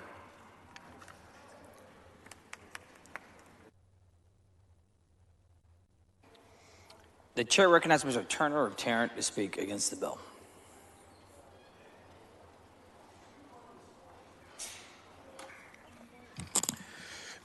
Thank you, Mr. Speaker, members. So I've been on the House Committee on Redistricting now for 2 legislative sessions going back to 2019, the year in which we started field hearings in different parts of the state to hear from Texans about what they wanted to see in the redistricting process ahead of the 2020 census. And those hearings continued obviously in this regular session, as Chairman Hunter discussed earlier today or yesterday. And in all those hearings over the last 2 years, we've heard time and again from Texans from all over, from all different political perspectives and ideological backgrounds, that our redistricting process needs to be open and needs to be transparent. And in fact, these Texans were echoing what federal courts have said in the past, because the courts have faulted Texas for not doing so in the past. Every 10 years that our state has engaged in this process, including in the last decade, it has chosen to sidestep the normal legislative process and jam through maps without meaningful consideration and reasonable opportunity to hear from the public, our constituents. Every time, courts have found the maps to violate federal law. And even though our maps get struck down by the courts every decade, We're now doing it again, except in many ways the process is even worse this time around. The map we are voting on this morning did not exist, at least before the public, until a week and a half ago. With a minimum amount of notice, the initial hearing on the map was scheduled. The person hired to draw the map, as discussed earlier today, has previously been found to have drawn up illegal maps in another state, in Wisconsin. 3 federal judges have ruled that his testimony was, and I quote, laughable in its dishonesty. The lawyers for the state who proffered him were sanctioned by the court. Now, that map drawer has not been made available to testify in the redistricting committee as to why he drew the plan as he did and what principles and data he relied upon when he did so. When the bill author offered the plan to the committee, he limited the layout period to an hour, spoke for most of that time, and then would only answer a few questions from committee members. And many of my Democratic colleagues representing majority-minority districts were unable to ask questions. In committee, we were told to submit questions in writing. I talked to Chairman Hunter about that on the mic earlier. Never seen that before, but I submitted my questions in writing. I know other members did too. Haven't received a response. For the first time in my legislative career, no resource witnesses were permitted to testify on the bill in the committee. We had no testimony from the Secretary of State, from the Texas Legislative Council, or the Office of the Attorney General.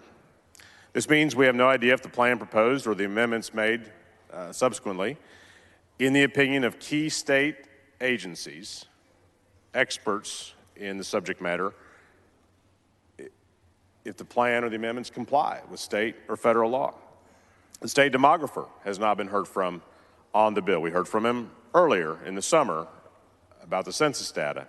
We haven't heard from him on the bill. Imagine that. The person the state hires to track our population trends was not allowed to speak on a bill that essentially tries to manage our population trends by drawing fair districts. So in committee, we heard public testimony and voted on amendment after amendment, most of which people hadn't seen or people saw for the first time as they were laid out in the committee hearing the same day as the public testimony took place. Many of the amendments were not even fully prepared or available on District Viewer until shortly before. And there was often no data or analysis, and certainly no legal opinions that came with those amendments.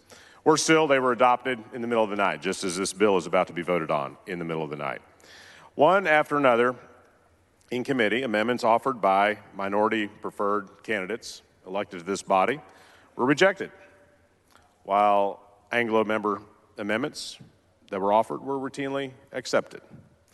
Many of the amendments were objected to and voted down without argument, explanation, or rationale. In locations around the state where data and information were available, we noticed, and members of the committee pointed out, how Black, Latino, and AAPI communities were routinely cracked and packed in order to create more districts that would elect Anglo-preferred candidates. Courts have said on Texas maps and elsewhere that this is indicative of intentional discrimination. We noted how districts made up of predominantly Black, Latino, and AAPI citizens were often overpopulated to the maximum or near maximum allowable deviation, while predominantly Anglo districts were often underpopulated, often to the low end of the acceptable deviation. This is also something courts have said can be indicative of intentional racial discrimination. Federal courts have criticized us for not early in the process identifying districts protected by the Voting Rights Act of 1965 and crafting plans that comply with the Voting Rights Act.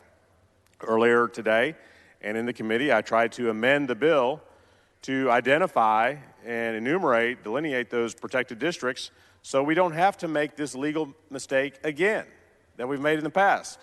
But again, in committee and on the floor today, the majority would not happen. So let me be clear. If this plan is adopted, if it's passed by this body, we'll have done exactly what we did last time that led to these maps being struck down by the federal courts. And make no mistake, this is not about politics. It's about another step in our state's sordid and long history to discriminate against minority citizens. We know this because of the things I've said today and many other things, but we also know that it's because we know that Republicans can draw a map. You can draw a partisan map that locks in a Republican majority if you want to, but you can do it in a way that does not discriminate based on race. But you've not chosen a partisan gerrymander with this map. This map includes many elements of a racial gerrymander, and that is why this map will be in court just like our maps of the last decade and the decade before that, and the courts will have the final say as to the discriminatory aspects of this plan. Texans and the state of Texas deserve better, and I hope you will vote no on House Bill 1.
Members, we are waiting on the geography check before Mr. Hunter closes on the bill.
Members, is the chair intention to be back tomorrow at 2 p.m., given tonight's very late work?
Members, we are checking the geography in Tarrant County. So blame Tarrant County.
Members, we are still waiting on Tarrant County.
The chair recognizes Mr. Hunter to close on House Bill 1. Move passage.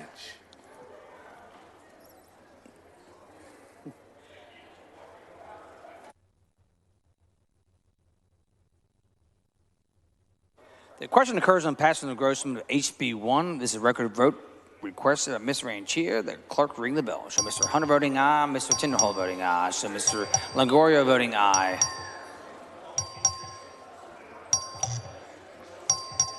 Show Mr. Harrison voting aye.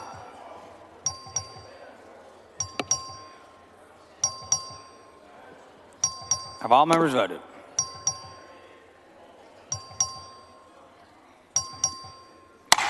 There being 83 ayes and 63 nays, HB 1 is passed through engrossment. The chair recognizes Mr. Hunter for a motion. Mr. Speaker, I move to direct the chief clerk when engrossing HB 1 to incorporate into Article 2 of the bill the text of the census geography for each district that describes the plan as adopted on second reading. Members, you heard the motion. The objection, chair hears none, so ordered.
Members, the map we just voted on has been uploaded to Red Viewer.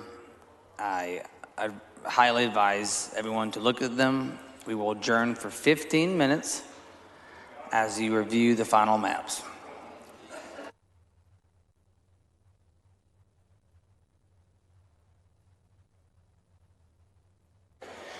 Mr. Harless moves the House adjourn until 3:15.